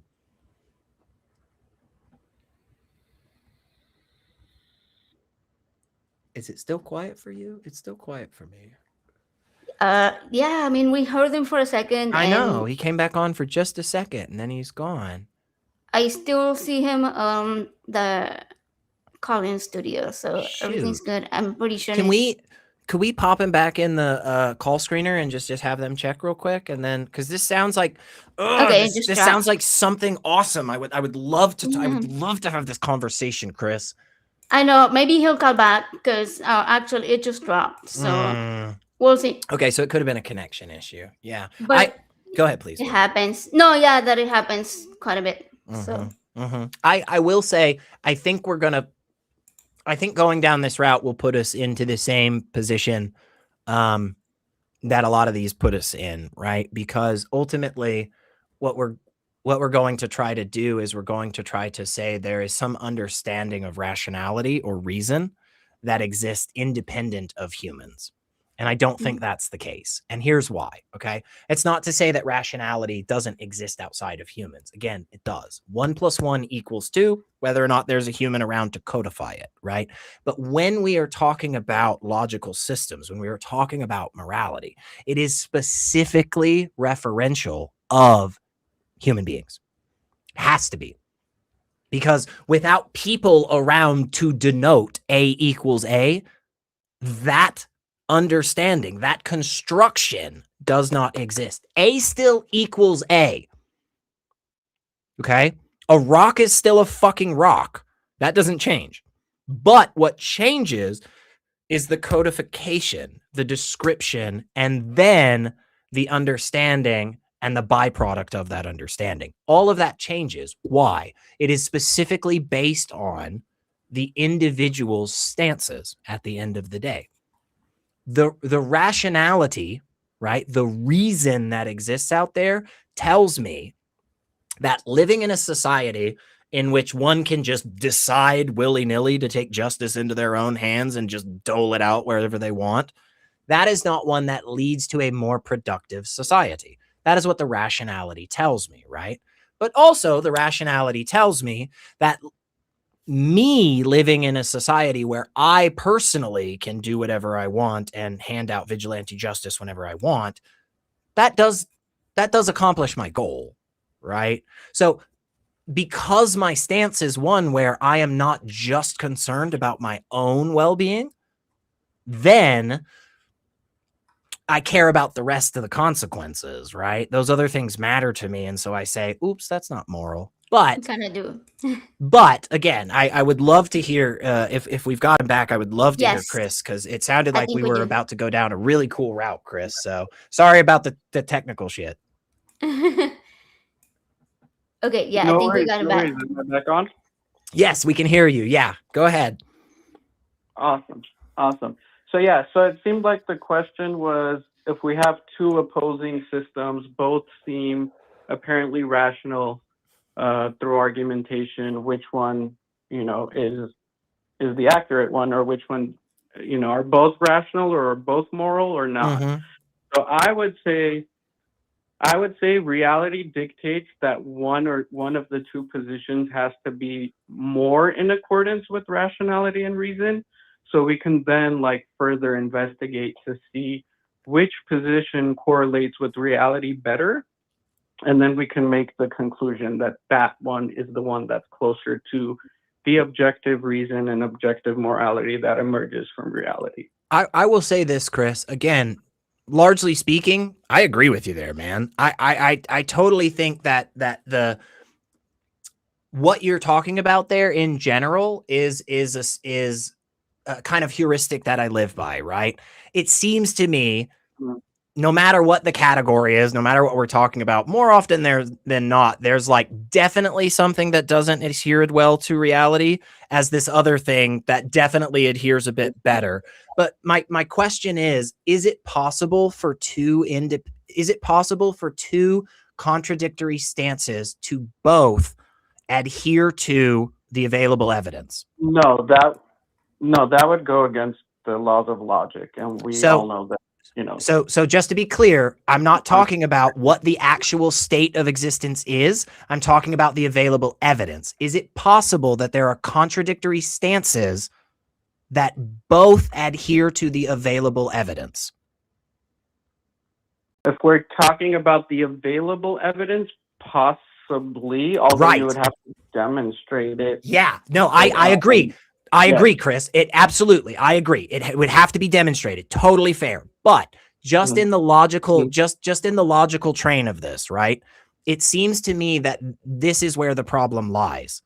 Because if we are fundamentally restricted for whatever reason, right? Whether that's time, whether that's our brain, whatever the fuck it is, right?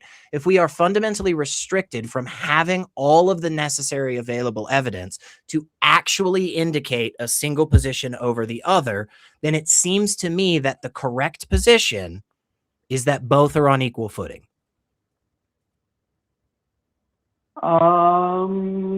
Possibly. Again, it's a hypothetical.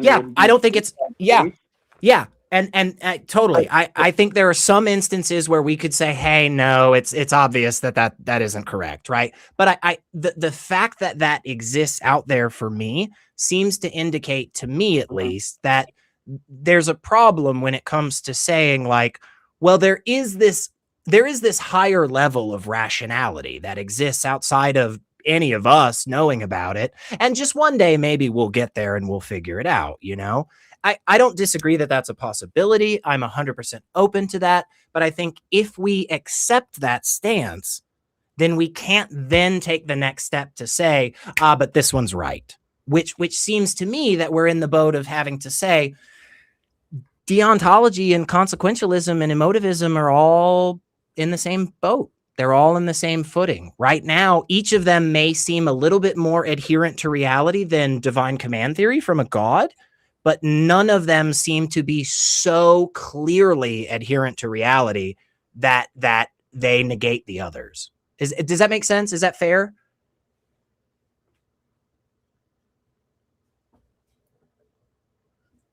Oh no. Screen might have gone dark again, Chris. Screen might have got just tap it again, just unlock it real quick. Yes. Okay, yes, there we go. I think you're back.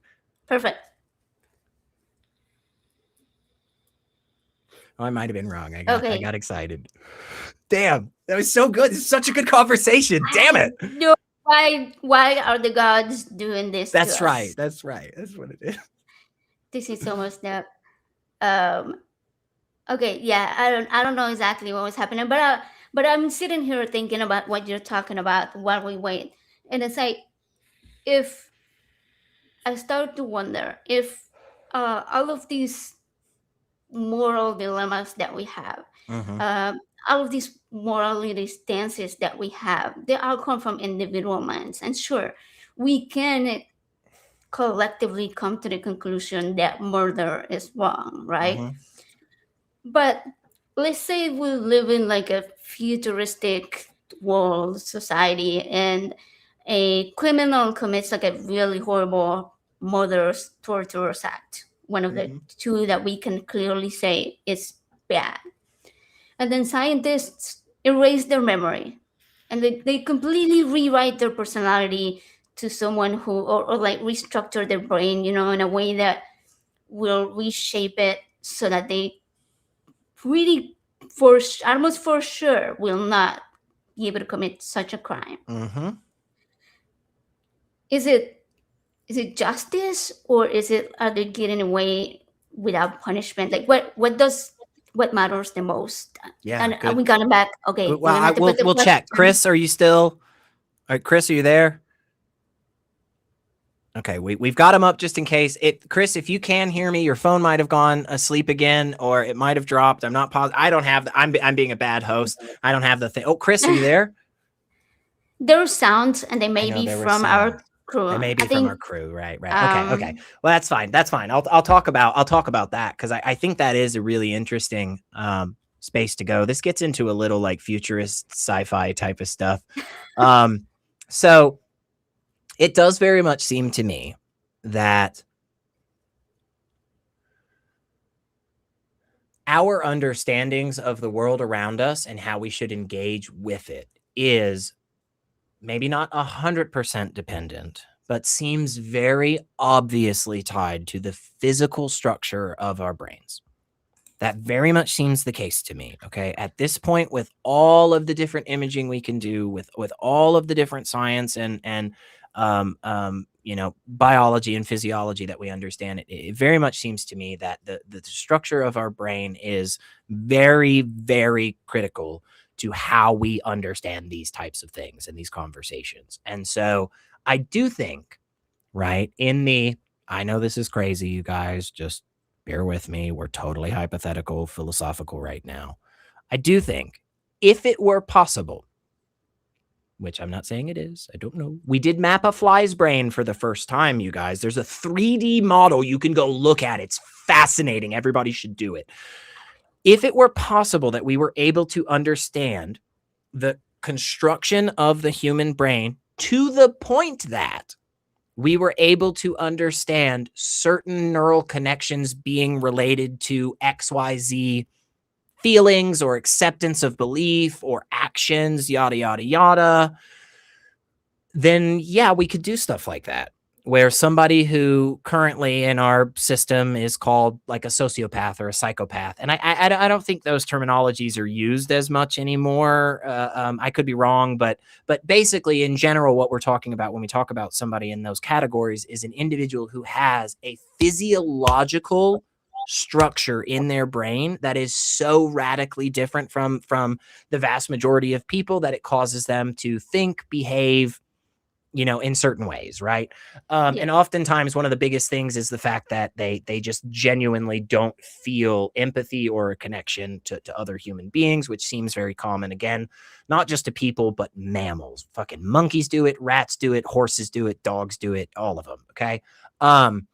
So in a totally hypothetical sense, I think there is the possibility that the understanding of the brain and the reconstruction of the physical structures could result in a dramatic change for the good in the way people, behave and the things that they believe.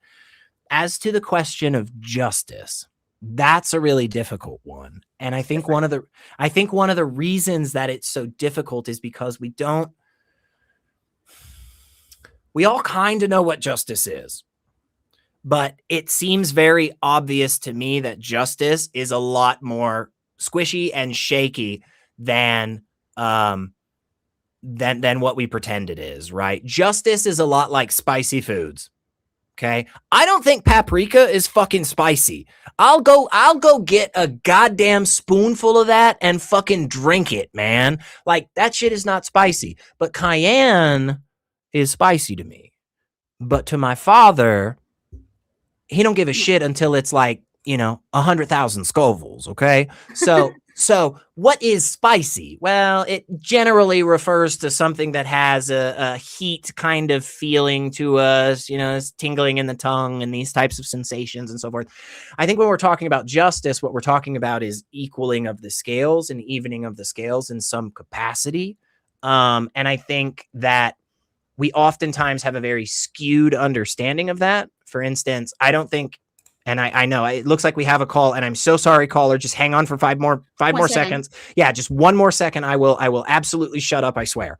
But when it comes to justice, I think we have a very skewed understanding of that. And one of the reasons I point to that is because regularly in the conversation about the deportation of immigrants into a society, right? This is something that comes up regularly. And even the most human rights oriented, leftist, open borders type people will still say this to me, and it drives me crazy. Okay. They will say, well, we shouldn't just deport anybody, but if they committed like a heinous crime, we should deport, if they murdered somebody, we should deport them. How does that equal the scales in the community that was wronged? How does exiling somebody to 1,000 fucking miles away make the community whole? I think the reason is because we have a skewed version of justice that often is more about retribution than it is about justice. And I think in this particular scenario, it might be just. It might be justice if, again, if and only if we are at the biological and medical, social and legal capability and understanding to actually know all It of will these work. various outcomes. Right. Now, are we there? I don't think so. Will we ever be there? I'm not sure, but possibly. I don't know if that answered shit, you guys. I'm so sorry. Right. No, but the reason I asked that question is because it leads me to thinking of the system that we use for punishment. And a lot of people are so focused on punishment that they don't think about the humanist part of 100%. rehabilitation. Yes. That you can, sure, we do have, okay, I don't know the correct term. I think it's diagnosed psychopathy, where you have people who actually have structural and chemical visible changes that you can tell or diagnose and do not have the capacity to experience whatever empathy, etc. But we do have the ability to rehabilitate. I will say more than likely the majority vast of people majority. who, the vast majority And of even people if who we commit. don't, and even if we, first off, I agree. I absolutely think that's the case. It may take a little bit more time and effort and money, but you know what? We don't got fuck else to do in this world, you guys. Okay. But even if we don't, okay, even if we don't, my view is one where that situation clearly tells us that the answer is to segregate the individual so they can't continue to cause more harm to others, and then treat them humanely. Man, you want to see the most human rights loving motherfucker turn into the most psychopathic piece of shit out of nowhere? Tell them that prisoners deserve human rights. Man, I swear to you, I have in my lifetime the most hippie, the most peace-loving, in an instant, you tell them that you think that child, bad word people, that they deserve the same human rights as others. They deserve the right to continue living their life. We as a society shouldn't just take that from them arbitrarily. Like, woo. Watch somebody just completely lose their shit. I mean, I'm telling you. Or that we are against the death penalty. 100% across the board. It does not matter who, it does not matter where, it does not matter the justification. I am 100% against the death penalty. It absolutely does not logically, economically, morally make sense. It doesn't in any situation whatsoever. So it really doesn't. That's my view on it. I know that's a I'm glad we're on the same page there. Hell yeah. Hell yeah. We are the outliers on that one. I know. We'll get there one day. A good few of the states in the United States have abolished the death penalty permanently. So I hope more states will do that. Okay. I'm sorry. I'm laughing at the crew talking about the calls because Chris is back, but then we also have a Kevin. So I don't know. We are gonna take some call first. It doesn't matter. Let's do Kevin. Hang on first, Chris. Just stay right there. I want to get back to that. That sounds awesome. Hang on for a second. We'll talk Kevin real quick. So Kevin's was Kevin, him, Arkansas, unknown. So I don't know why it says unknown, and I don't know why I read it because I'm a professional. But anyways, the topic is faces. The topic is why does God let the elite abduct children and do whatever they want? Well, I don't think God exists, Kevin. So that's my response to that. God's not out there doing anything. So what do you think? Okay. Well, there's unusual. There's a plan for all of us. But the main problem is that these monsters, whomever they are, aren't human beings whatsoever. Okay, well, If they hang were on. human, Hang they on. have somewhat Kevin, of Kevin, a Kevin, Kevin, moral, Kevin, Kevin, Okay. stop, Kevin, stop, Kevin, stop. I muted Yeah. because that was Yeah, very. look, I get it, Kevin. You have strong feelings about people, okay? I do too, right? I think it is really, really important that we absolutely do not let the line shift when it comes to dehumanization. I'm sorry, but the most radically against me types of people out there are people. And we need to recognize that. Like, they might be shitty people. We can make that statement. We can say that they suck. We can say that, honestly, the world would be better if they didn't wake up tomorrow. Fine. All of those things, fine. But they're people, man. They're just people. They're not lizards. They're not fucking demons. They're not fucking angels. They're just human beings. We all have the capacity for great, terrible things, just like we all have the capacity for great, good things, okay? And for change. Yes, Yeah, and for change, right, and for doing something different, right. We could have been shitty yesterday. We can be better today. So let's not do that, but then feel free to continue talking about the global elite abducting children or whatever. By the way, we do know most of those people. We're pretty confident on those people. The Epstein files have been released, so, you know, they're out there. But anyway, sorry. Go ahead, Kevin. Here is the problem. It's been normalized, and that is the issue. Why they have no uproar against these monsters? They make no. Hey, I don't. There is a big uproar. Yeah, I look, Kevin. I don't disagree. I think we should be doing more as a society. Like me personally, I don't have any ability to do much. Right? It's the Department of Justice. It's our federal government. It's state and international, bodies and stuff. I do what I can, which is, I talk to people and I express my opinions in terms of, and I agree. I think we have normalized a lot of very atrocious behavior across the board in a lot of different ways. A lot of which, by the way, many of us see as completely innocuous. But the fact that I need to go buy a Hardee's hamburger because damn that chick's ass, that's probably contributing to some of this terrible shit in the world that we both hate, right, Kevin?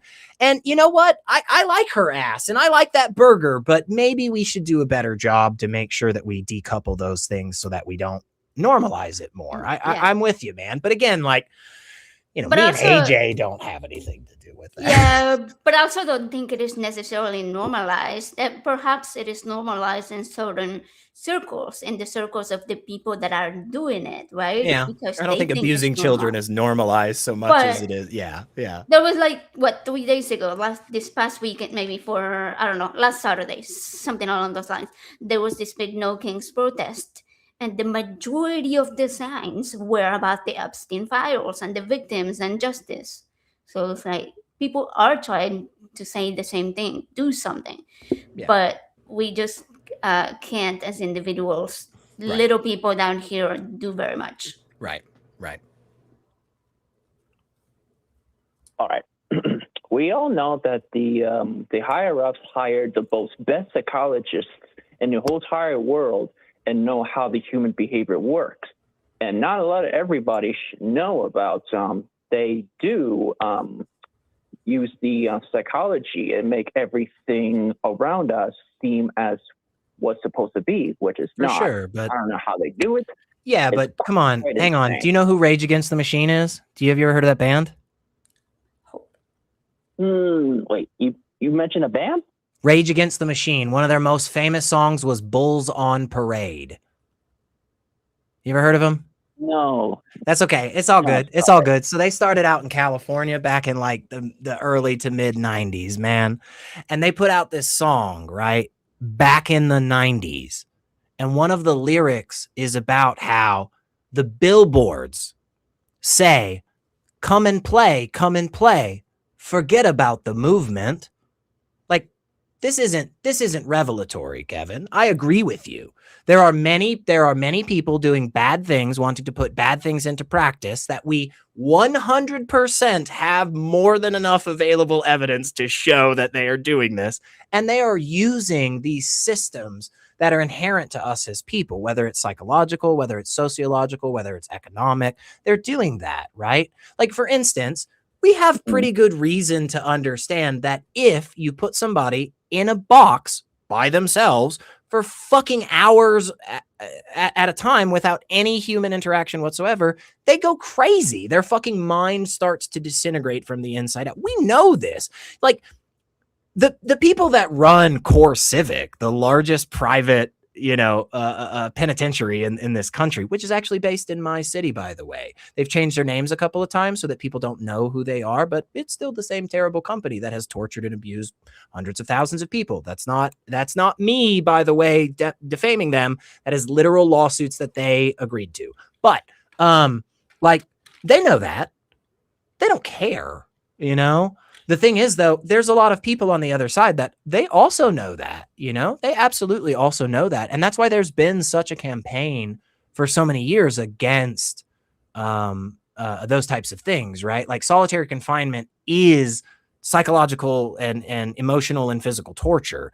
And funny enough, the people who discovered that first were the Amish back in the 1800s. You know why? Because the Amish were the ones that actually created solitary confinement. They believed that if you took a person and you sat them in a room by themselves for days or weeks on end with just the Bible, they would read and become more holy. After literally a handful of years, and I'm not shitting you, after a handful of years of doing that, Amish communities writ large across the United States banned the practice because they knew how disgusting and torturous it was. So I agree in one sense, Kevin, that, like, hey man, there's a lot of bad people trying to do a lot of bad things. I totally agree with that, but I don't want to exaggerate the problem or extend it to other areas where it isn't, because I don't want to lose focus of the actual things that we know about. Again, like this whole Pizzagate thing, many years ago, where that guy ran into the fucking pizza parlor and said that there was like kids, abducted in the basement, even though there wasn't a fucking basement, and any jackass with 5 minutes worth of thought could have found the blueprints online. Like, I don't want that shit to happen. I want the people that are actually involved in trafficking children for sexual purposes into this country, I want them to be held accountable. You want to know one of the problems with that? Our federal government knows exactly who those people are, because for the last 15 years, our federal government has signed off on tens of thousands of child brides for religious purposes. There is an exemption in our federal statute that says you can bring a child from another country into the United States as a United States citizen if you are married to them because of your religious practice. A 12-year-old. That's our federal. Doesn't matter their age. Yeah. That's our federal government. Our federal government has that on record. How in the world should we allow that to happen? Why in the world is that happening? Part of the reason is because we're not putting on the focus on the things that are actually the cause of the problem. It's not some random fucking pizza parlor in the middle of nowhere. It's our federal government. It's our laws. It's the systems in place around us. So again, broadly speaking, I think there's a lot here that we agree on, Kevin, but I want to make sure that we're focused on the right problem, and that will get us to the best solution, Well, there is a bit of solution, and I'm not even sure if that could be possible since Thomas Jefferson said in the first place. We need a revolutionary war against the high-end elites and Rothschilds. They are getting way too much power, and that is a fact. Thomas Jefferson said something about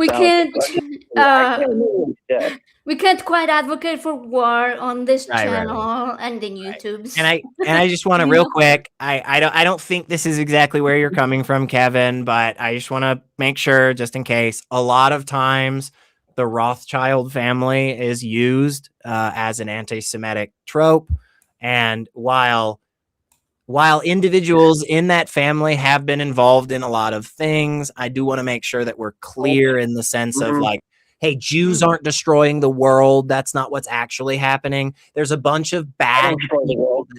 Say again? I don't destroy the world. You mentioned about the Jews, including me. I don't destroy it. Yeah, see, exactly. See, there you go. See, that's my point. And so I just want to be careful about, like, you know, they banned DNA tests over there, right? In Jerusalem, in like in Israel. In Israel, they banned DNA tests. Is that what you're saying? Yeah, that's what I heard. That makes no sense to me. I don't know one way or the other. I thought the Israeli state had a thing about how, like, if you're genetically Jewish in some ethnic capacity, I don't know. I'm not positive on that, Kevin. I don't want to touch that. The only thing I wanted to just be clear on is, let's just make sure that we don't go into any anti-Semitic type tropes or anything. Look, while there are some things that technically the Rothschild family or George Soros specifically has given money to that I don't think has been great. It's an individual thing. It's right. It's an individual thing. It is definitely not attributed to the whole world. It is definitely not attributed to all the people in the religion or the ethnicity or the community. They have a frame of Lucifer behind their back. I mean, look, again, maybe they do, maybe they don't. I don't know one way or the other. I'm just going to, the two things is, one, a lot of these things, a lot of these types of talking points are often used in an anti-Semitic context. And I just want to be clear that we're not going into that context, but also on top of it, like, you know, being involved with a lot of different causes or having a shit ton of money or having a picture of Satan behind you doesn't necessarily indicate anything. For instance, Lucian Greaves is the guy that, you know, is the founder of the modern Satanic Temple. He always has pictures of Satan around him. I don't think he's a douchebag. Maybe it wasn't super cool that he put his dick on Phelps's grandmother's grave or something. Like, I think, yeah, probably that wasn't the best call, you know, but anyway, what? I'm sorry, I missed that. Or the Statue of Liberty is actually Lucifer behind the dragon outfit. Yeah, I don't know about that. Hold on.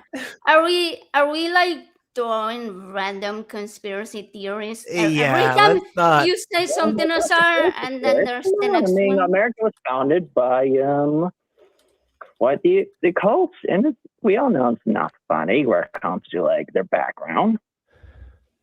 I'm sorry. It was a little muffled. Did you say that like America was founded on cults or something? I wasn't sure. I want to make sure I get that. Yeah. Okay. Yeah, we all know that, right? Well, I don't think that's an accurate understanding. While there were cults in America, and there's a lot of different, you know, like the Freemasons and stuff were very different back then, and who they were and what they did, and then the various religious colonies and so forth. Like, again, I think that's a very diminished view of what the actual history is of the United States. But it is fair to say that overt religiosity, especially one in a very harmful or undemocratic or unrational sense, has been a part of our country since its founding. Yes. But I don't want to go to the extent that you're going to a lot of times here, Kevin. And I think one of the reasons is because we don't have the evidence to actually warrant that belief, right? We have the evidence to warrant, like, hey, they destroyed it. Say again. We all know they destroyed it somehow. Well, so that's the problem. I don't know that, Kevin. I hear from people. So I live in Tennessee. You're in Arkansas, I think. So you must probably have some of these people around you. I'm standing casually in the fucking grocery store. Hang on just a second, Kevin. I'm standing casually in the grocery store checkout line sometimes, and motherfuckers will turn to me and say, "Well, we know they destroyed all the evidence of God's existence in, you know, after the flood. We know that, right, Kevin? I mean, right? You know that, right, Kevin? All of the evidence of Noah's flood was destroyed after the flood. I mean, you know that, right?"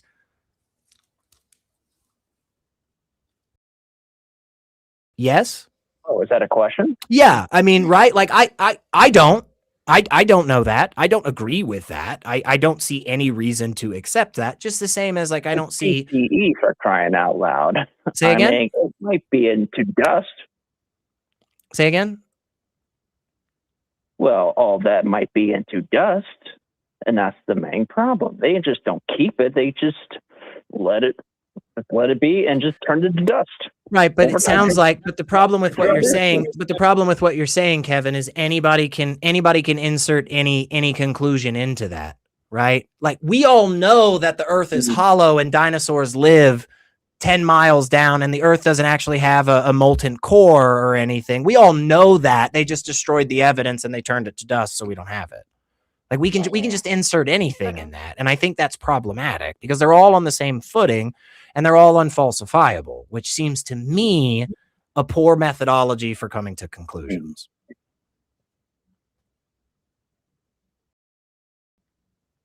Oh, okay. I'm still listening.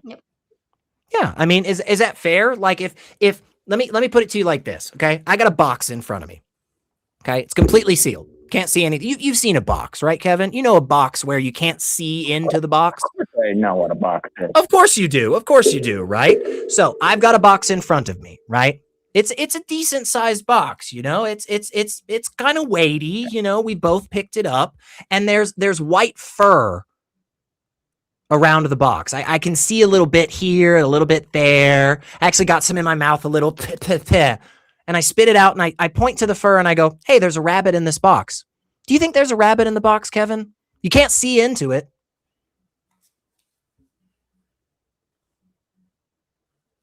To notify what the fur is. Yeah. Can you get on what the point is? The point is, you don't know that there is or is not a rabbit in that box based on the available information. You are coming to a conclusion that is not warranted by the information in front of you. Information of which you regularly use in every other facet of your life to come to conclusions. And in any other facet of your life, you would not accept this level of information to come to the conclusion that you are attempting to justify and present. And that's what I'm saying in these scenarios as well.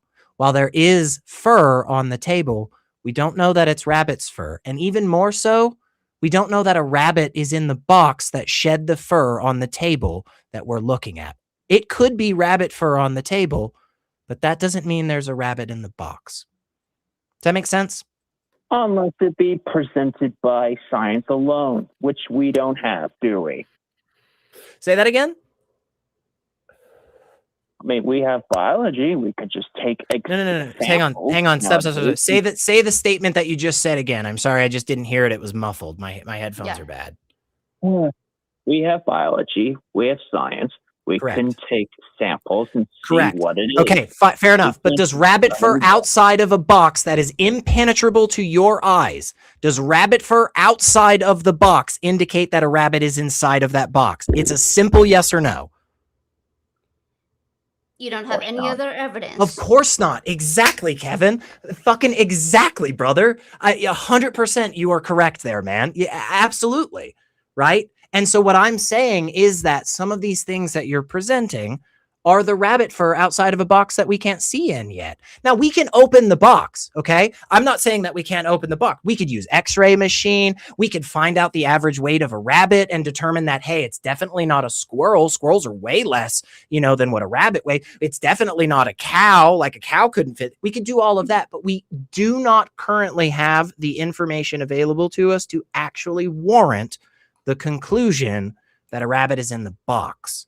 It may be more likely that a rabbit is in the box than a person or a horse, but we still can't get to this position of saying, yes, a rabbit is in the box until we open it and look, thus having the available evidence to justify it.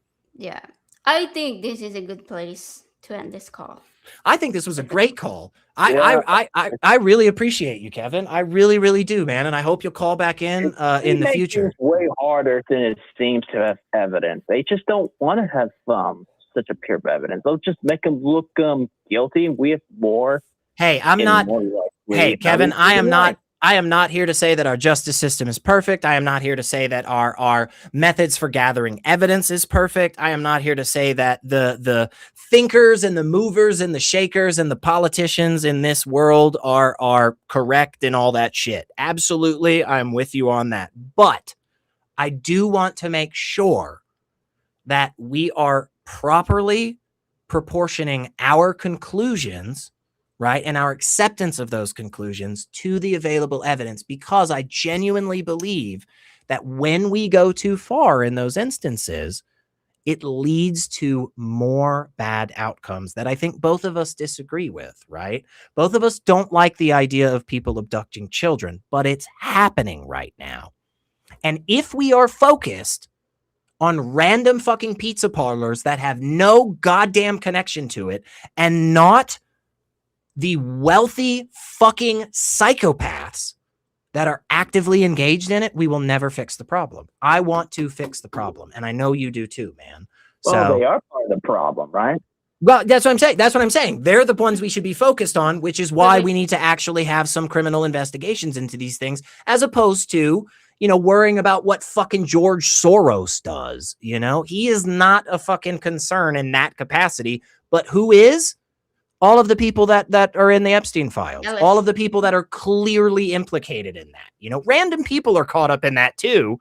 But like, there's a shit ton of people that it's pretty clear what they were in, what they were interested in. So, but anyway, I'm sorry, Kevin. I'll stop it here. We got another call.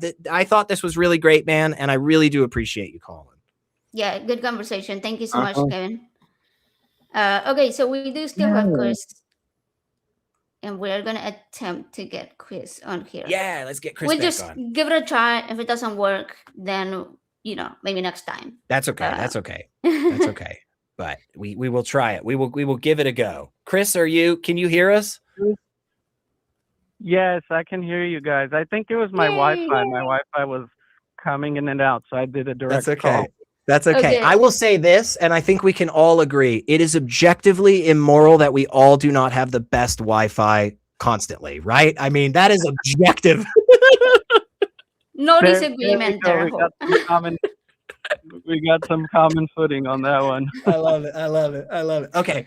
If I remember correctly, we were in kind of the space of saying the adherence to reality, the rationality is what grounds our morality, is what grounds our moral systems. Am I remembering? Correct. Now, it seemed like you were kind of going down a path of, do we always get it right? And if we have two contradictory systems that arise and we don't have the given evidence to determine which one is accurate, does that negate the claim, I guess? Yeah, kind of. Yeah, I think that's I think you did a really great job of summarizing that. Yeah, kind of in the sense of if we grant that we, let's just say currently, do not have enough available evidence to actually distinguish between, because I think you said you agreed that it was possible that there could be two contradictory conclusions, that we don't necessarily have enough evidence to determine one or the other. It's not as likely, right? But it's still out there, right? And so if that's the case, then it seems to me like we don't actually have the ability to then get to the stance that you're talking about of saying like, no, we just use rationality and then we can get to the right moral framework. Is that fair? So here's my objection to that. Yeah. My claim has kind of nothing to do with if we're always getting it right or not. It just has to do with the fact that there is at least one objective reason, whether that reason started off consciously or not, whether we are privy to that reason or we have all the evidence to that reason or not, it still doesn't negate the fact that it's objectively out there. I agree with that. I agree with that. And then the analogy that you gave with the peppers, I can kind of draw on that to expand what I'm saying a little bit further. Is I think you brought an analogy up of you try paprika, it's not spicy to you. Right. Someone else tries it and it's spicy to them. So who's objectively correct? Is paprika spicy or not? Right. So let's say that hypothetical happened in a period of time where we didn't have the means of testing for capsaicin, and we didn't know what it is. Sure. And we didn't know what that chemical does to our Yeah. taste buds and we're just completely in the dark, then we kind of don't have the evidence to say if it is objectively spicy or not. But that doesn't negate the fact that there is absolutely capsaicin in paprika. Right. The And correlation- cayenne has more than paprika. Right. 100% agree with all of that. Yeah. 100% agree with all of that. The issue, though, is I think that doesn't fully address what I'm getting at, right? Which is, while I agree that that is all the case, my problem is even deeper than that, right? So, for instance, if one is not concerned about being rational, if one's individual stances is that rationality or consistency, right? Because one can be rational, but not necessarily consistently rational, right? And so if those two things are not valued by me, the individual, then to say to somebody, you're not being rational, doesn't matter, right? Their stances, right? The view of morality and the consequences thereof, of actions and behaviors and thoughts and so forth, it changes. If we are talking with, say again. No, that's beautiful. I completely agree with what you're saying, and I think that's where the importance of consensus comes in. Okay. Because of the fact that we don't have all the necessarily available evidence, then consensus has to be the thing we fall back on. Okay, and it so can't be any other way, because if we I'm with you. This is the thing. I'm with you, Chris, but I think what you're doing is you're arguing for a non-realist or subjective morality. I think actually all of these points you're making are adhering to a system, an understanding of saying like, yeah, actually it is all stance dependent at the end of the day, you know, because I agree. Not everybody does think, you know, consistency and rationality is a good thing. And that's why we do have to come back to consensus a lot of the times on things like, hey, at what temperature does it actually just burn the cells on your skin, right? Because if it's above that temperature, it's gonna fucking hurt you, you know? Like I think that's a reasonable thing for us to utilize in our systems for coming up to these conclusions. But again, I think that ultimately falls back into a non-realist or subjective stance. For the human condition at the present time, possibly, yes. But the nuance of it is that's not to say that we're not intuitively when we come to a consensus, we're not intuitively tapping into an objective stance that we just don't have the evidence to. You know what I'm saying? Yeah, I think it may not seem important, but it is important, because then that kind of gives away, like, that gives room to argue to the fact that, well, in schmaltzy Germany, the consensus was that this was the right thing to do. Right. But the reason why we know that consensus wasn't the accurate consensus is because there is an objective moral, whether that objective moral does not have to come from a conscious agent. Let's posit like a bubble, right? Mm-hmm. And all the bubble is doing is expanding with its available, you know, material into its endless possibilities, right? Let's say that's all that our life is, or that's all reality is. So anything stopping that bubble from realizing its full potential, in that case, is objectively immoral or objectively irrational. Why? Hang on. Why? Real quick. Just help me out with it. I'm following, but I'm so sorry to interrupt. But why would stopping that bubble be immoral? Well, because that's what we see in observable reality. That's all that's going. And this is just a hypothetical. We're just positing that that's the case. Right. No, I'm with you. I'm following on that. I just think that's where the disconnect is that we're going from, and I know it's a lot of people say this in this conversation, and I'm not using it to just be fucking trite or anything, but I think we're going from an is to an ought there. And I think that's a problem that we haven't fixed yet. We haven't figured out that bridge without stance dependent, without stances that are dependent, right? On humans, right? I agree that if we care about that bubble continuing to do what it's doing, right? If we value the conclusions that that bubble gives to us, then stopping that bubble would be immoral. But simply by saying this is the behavior of the bubble does not mean that it is how it should act, right? Or how we should act. And if real quick, and I'm sorry I'm throwing a bunch at you here, but I think we might agree on this.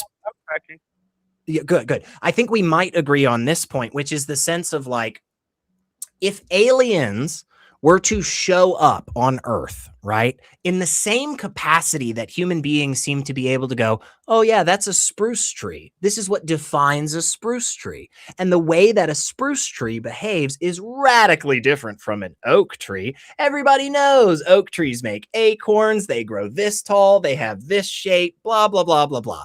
I think that can be done with people. I think the reason we haven't done that is because we're in the sauce, so it's hard for us to taste the sauce, right? So I think that's fair, but I don't think that gets us to the same thing that most people are talking about when they talk about objective morality. I agree that if a third-party conscious agent were able to watch human beings for enough time, they could give us, broadly speaking, an understanding of what it, quote unquote, means to be a human and how to behave as a human. But that wouldn't negate the fact that humans do still behave outside of those bullet points, and we still wouldn't be able to definitively say that humans should or should not do a certain thing. I hope that makes sense, man. And I promise I will shut up to let you talk some more, because I'm really digging this. No, that totally makes sense. And my position is that objective and subjective morals can coexist. And we as humans, you know, like we established in the beginning of the conversation, we don't have all the available evidence. Yeah. So there are absolutely going to be instances where subjective morals arise, and we're just left with, okay, well, what does the human experience like? What's our intuition about this thing based on our human experience? But again, that doesn't have to be isolated from the fact that there is also there's like an objective reason to all of this. And an analogy I can bring up is like, let's say we like tap into a bank account, right? And we just see the bank account is growing and growing and growing and growing. And we don't know why, and we don't know what caused it to start growing, and we don't know what any of the reasons are, but we're just observing it constantly grow, right? The only objective conclusion we can make is that, you know, this bank account exists to grow, and anything that Is it? Is it the only one? Yeah. I want to stop it. I don't know that we can say that the bank account only exists to grow. I think what we can say for sure is that the bank account is or has been growing. I don't know that we can make. I just feel like we're taking an extra step that I don't know we're justified in making. Right, because if I start spending it, then you could say it wouldn't be growing, opposite. right? Then it would be diminishing. Right, and you could say, well, it is there for it to not grow. Right. So it kind in the analogy, it kind of doesn't matter if it's growing or decreasing, whatever it may be, or just use like a snowball. It's rolling down the hill and it's constantly getting bigger and bigger. We can posit that the purpose of that snowball is to roll and get bigger. Now we can later on be proven wrong. We can later on find out that, oh no, the objective truth about this was that it was rolling to grow bigger. Okay. But it was, you know, rolling to evolve into a bunny rabbit. Yeah. So, sorry to cut you off a little bit, but let me jump in just to say I agree that we can posit that the purpose of the snowball is to continue rolling to get bigger. I agree that we can make that hypothesis, but my question relates to exactly what you said after that, which is, well, in the future we could be proven wrong, right? Because now we have more available evidence. And so what I'm saying is that before that evidence is available, when we are positing that hypothesis that the purpose of this snowball is to get bigger and be an avalanche or whatever the fuck it is, right? It's a stone rolling and its purpose is to never gather moss, right? I agree that we can make that hypothesis, but I think where we are differing is I'm saying, but we don't have any reason to accept that hypothesis over 1,000, if not infinite, other hypotheses. And so therefore, we're not justified in actually saying the purpose of that snowball is this until we get to that place where the evidence is available to us. And then, yeah, somebody could have actively rolled that snowball down the hill to make it super big so that they build a snowman or a snow fort or something. It could just be a random occurrence, right? And it won't be until that available evidence comes through that we're warranted in making either of those assumptions or conclusions. Agreed. And that's where, so there's two nuances, right? So that's where, I would say the fact that we're making this hypothesis and we don't have the actual concrete evidence to substantiate that hypothesis doesn't change the fact that there is a definitive reason why the snowball is rolling. Whether even if that reason is randomness, that in and of itself is a reason. Yeah, so but that doesn't change that. And then the second thing is, so it seems like what you're more so arguing is that, well, we're humans, we're fallible and we don't know everything, so we can't come to a complete conclusion of what reason and purpose is, so let's just throw it all out. Like, no, hang on. Hang on. I totally understand that feeling, Chris, and I just want to be clear. I am not saying throw it out. I am not saying don't come to conclusions. That's not what I'm saying. What I'm saying, though, is, so when I use the word skepticism, I use a very particular definition. And what I mean by that is properly apportioning your belief in a claim or conclusion with the available evidence. That is specifically what I mean. And so in this instance, what I'm saying is not that we throw it all out. I'm simply saying that by using it to its best ability we possibly can, I think where we are left is in a position of saying at least both of these conclusions are currently warranted by the data, and we don't have the ability to determine one over the other. We may in the future. I'm not saying that we will forever be restricted from it, but I'm saying currently it seems to me what we have in front of us is a snowball rolling down the hill. We do not know why.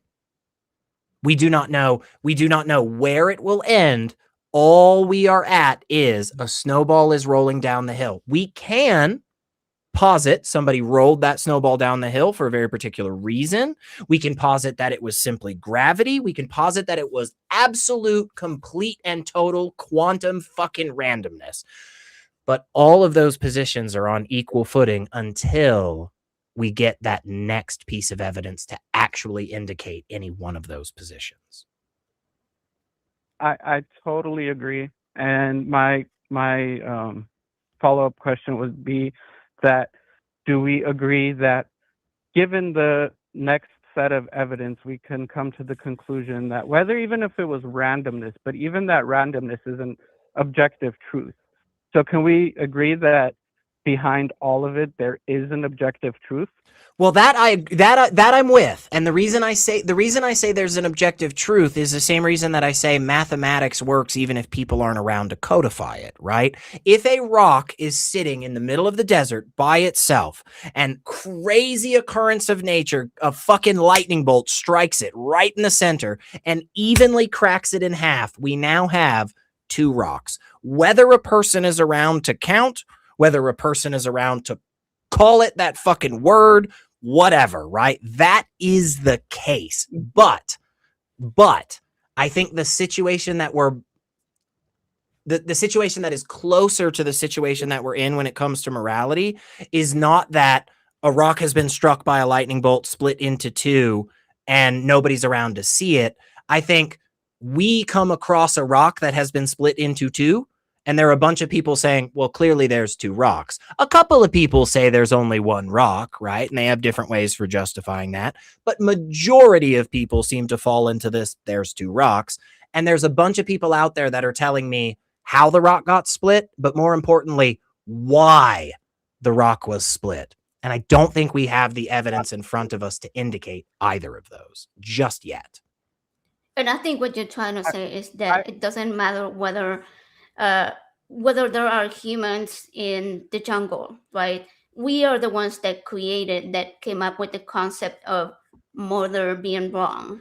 So if Yeah. murder happens in the middle of the forest, then uh, how do I explain this? Because now I want there to be no humans there. Well, right. You have to But have another person inherently in that. Morality with a single conscious agent doesn't work. If I'm alone by myself in the forest, I sure can't murder right. anybody. Yeah. It can't work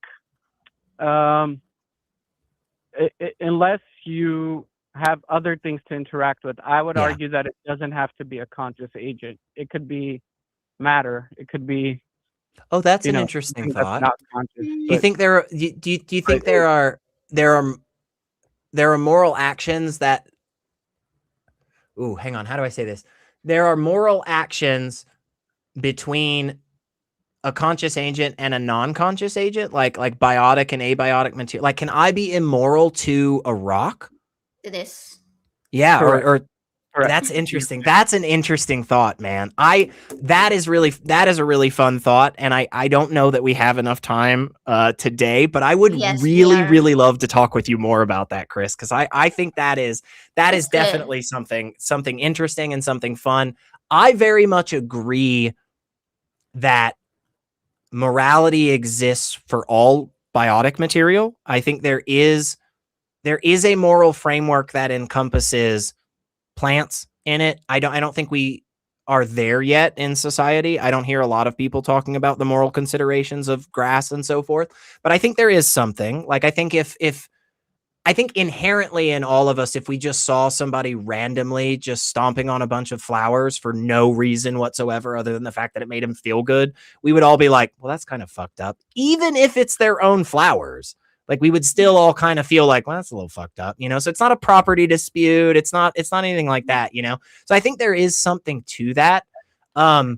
Abiotic material, that's a very interesting place to try and take morality, Chris. And I think that's a really cool conversation. Yeah, I'd love to call back in and we can go down that rabbit hole. Just to sum it up again, I would say it would all come down to reason.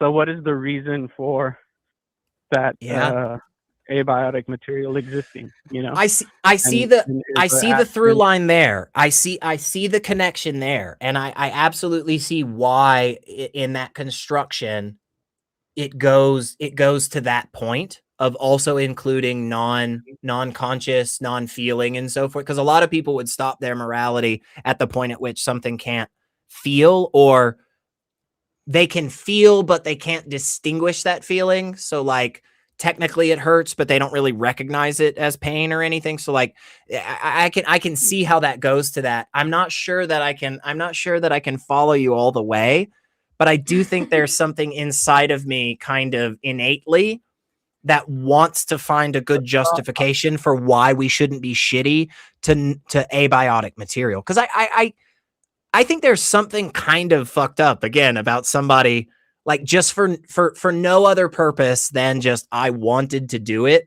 just like destroying a television, even if it's theirs. I think there's something about that kind of Like hits books. me, you know? Don't- Yeah, like don't burn the book. like burning a bunch of books and shit, you know? Like, there's something inherently in me that makes me feel like, I don't like that, but I don't know that I can. And Yeah, go ahead. And I'll tell you why, and I'll tell you why I think that's the case, and what I Okay. think we've observed, and why my worldview is to not interrupt with the natural process of anything, is because as humans, we've, you know, the Earth is constructed of a lot of abiotic material, and as humans, we've tried to alter that to benefit us in numerous different occasions, on numerous different cases, and at the end of the day, we've always fucked up the equilibrium of something that we didn't understand at the time.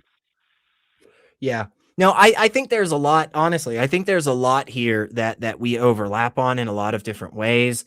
And I am one to give people homework, Chris. You can always tell me to go fuck myself. But I am one to oftentimes yeah, I'm one to oftentimes point people towards other things to go look up, and I absolutely want to continue this conversation. So I am sure I will be back on this show or Let's Talk on Sundays here at Skeptic Haven. So definitely check that out and let's do this some more. But Derek Parfit, Parfitt.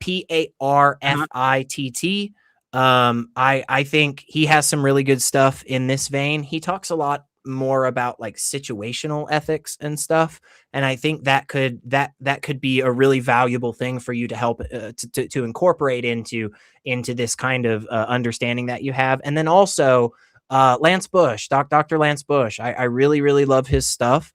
Lance Independent, you can find him on YouTube. He talks with a lot of different people, including Dr. Alex Malpass and Phil Harper. I love all of those people. I know I probably said all those really fast. So you didn't write them down. Just go rewatch the video and pause it and find all that. I'll rewatch it. Yeah. That's what I was definitely. Like, I'm not gonna tell him to No. stop because I'll rewatch it.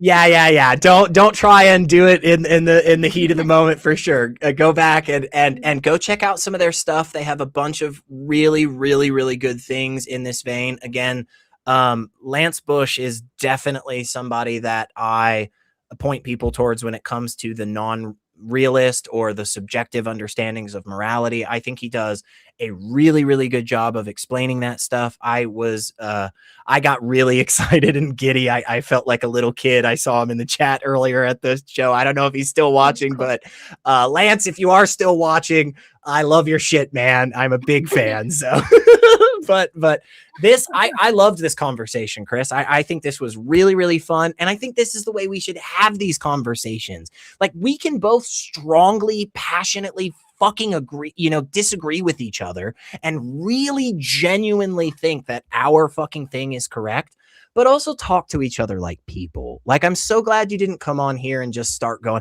well, the understanding of the objective morality and point one is and the premise three, and it's like, god damn it, like, fuck that shit, People don't talk like that to each other. That's just nonsense. So I really appreciate you, man, and I want to talk with you again in the future.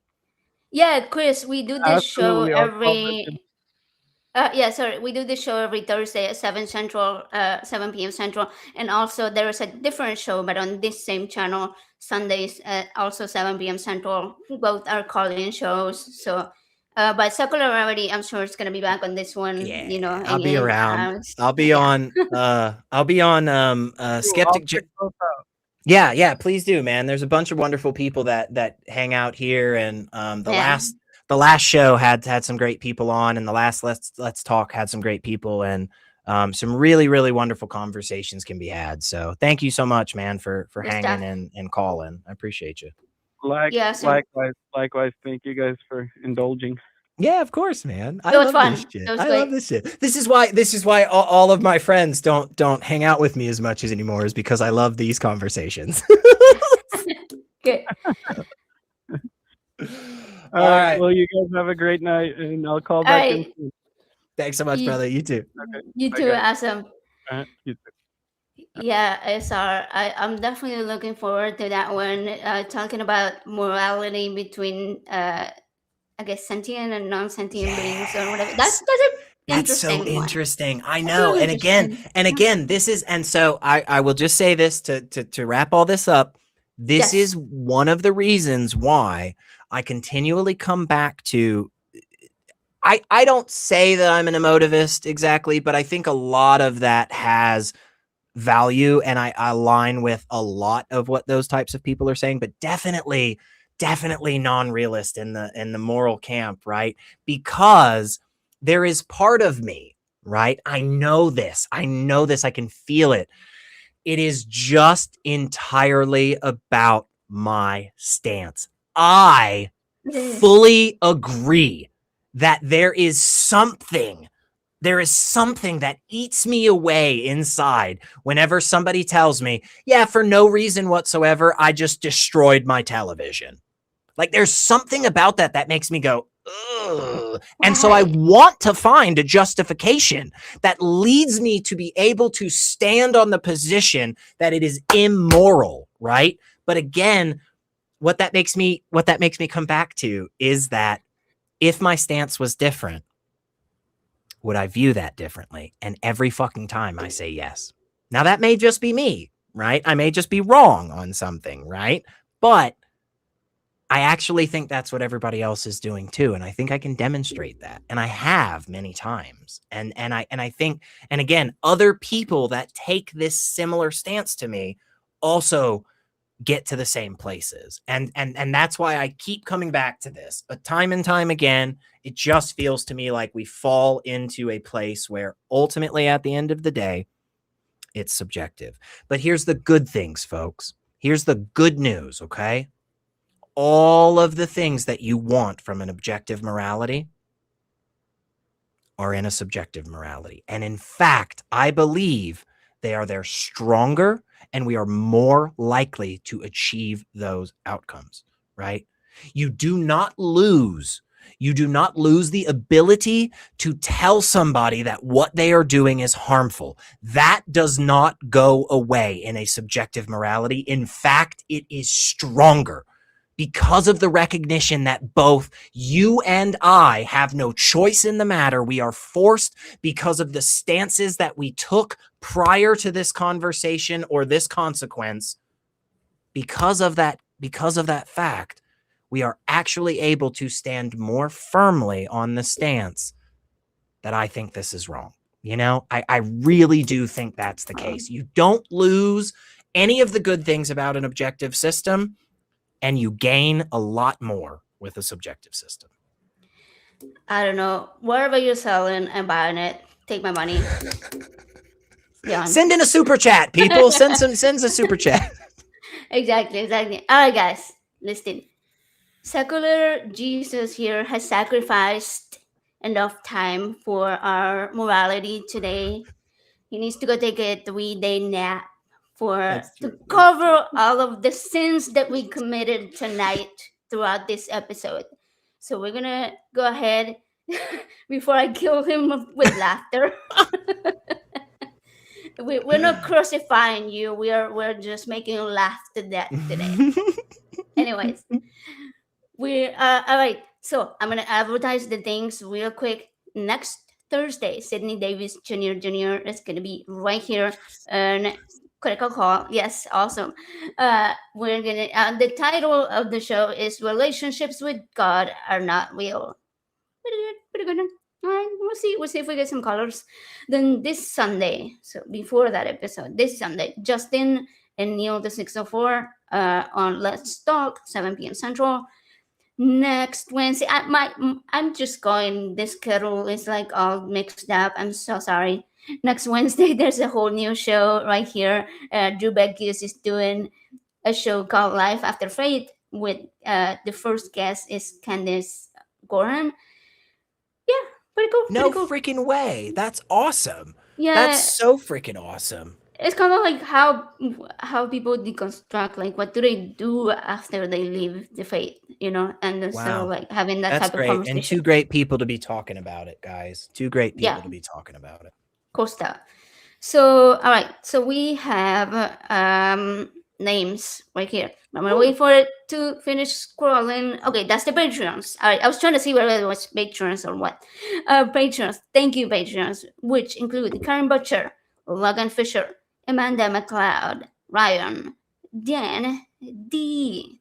The Bible says what? Sunny Show, and Phil Calderone. Yay! Okay, next is gonna be the channel subscribers. YouTube members include Kylie Laughlin, Logan Fisher, Cynthia McDonald, Infidel, Angela, Stop That Stupidity, Skeptical Scott, cool, and tons of mice, all the mice. Yeah, just in case you were thinking that there was only bunches or handfuls of mice, you are incorrect. It is tons of mice that supports this channel. All of them, yeah, exactly. And with that, the crew members, thank you to our crew who made tonight's show happen. Bree Badger, Cole the Atheist, Ember, Michael, and Wes. Yes, yes, yes. Send super chats for the crew. Yeah. Thank you, Sakuravati, for hanging out for like almost 3 fucking I'm hours. so sorry. so I can't stop sorry. talking. I'm so sorry. That's my I'm fault, really. I am so sorry I Yeah. didn't stop you. No, no. We No. we we do this every time we go on a show together. We just won't shut the fuck Nobody up. nobody knows this because I sent it in the private chat to the crew, and I was like, this was like 40 something minutes ago. I was like, hey, can we wrap up in like 10 minutes? You know, I'm just tired. I just want to go to bed. It's been a long day. And then like I continued to talk for the next 30 to 40. So it's all my fault. I totally understand. I take the blame. That's see, I'm taking the blame just like I took on your sins, folks. So you're welcome. Yeah. And speaking of sins, thank you to the chat, the live chat, bunch of sinners that come and watch us every week. So thank you, everybody, and we will see you next time. Woo! That's our time tonight on Critical Call. To everyone who called in, argued in good faith, and challenged ideas, thank you. This show works because you show up ready to think, to question, and to defend what you believe. If you didn't get through tonight, don't worry. Our lines will be open again next episode at 984-400-5656. So save the number, bring your best argument, and step into the conversation.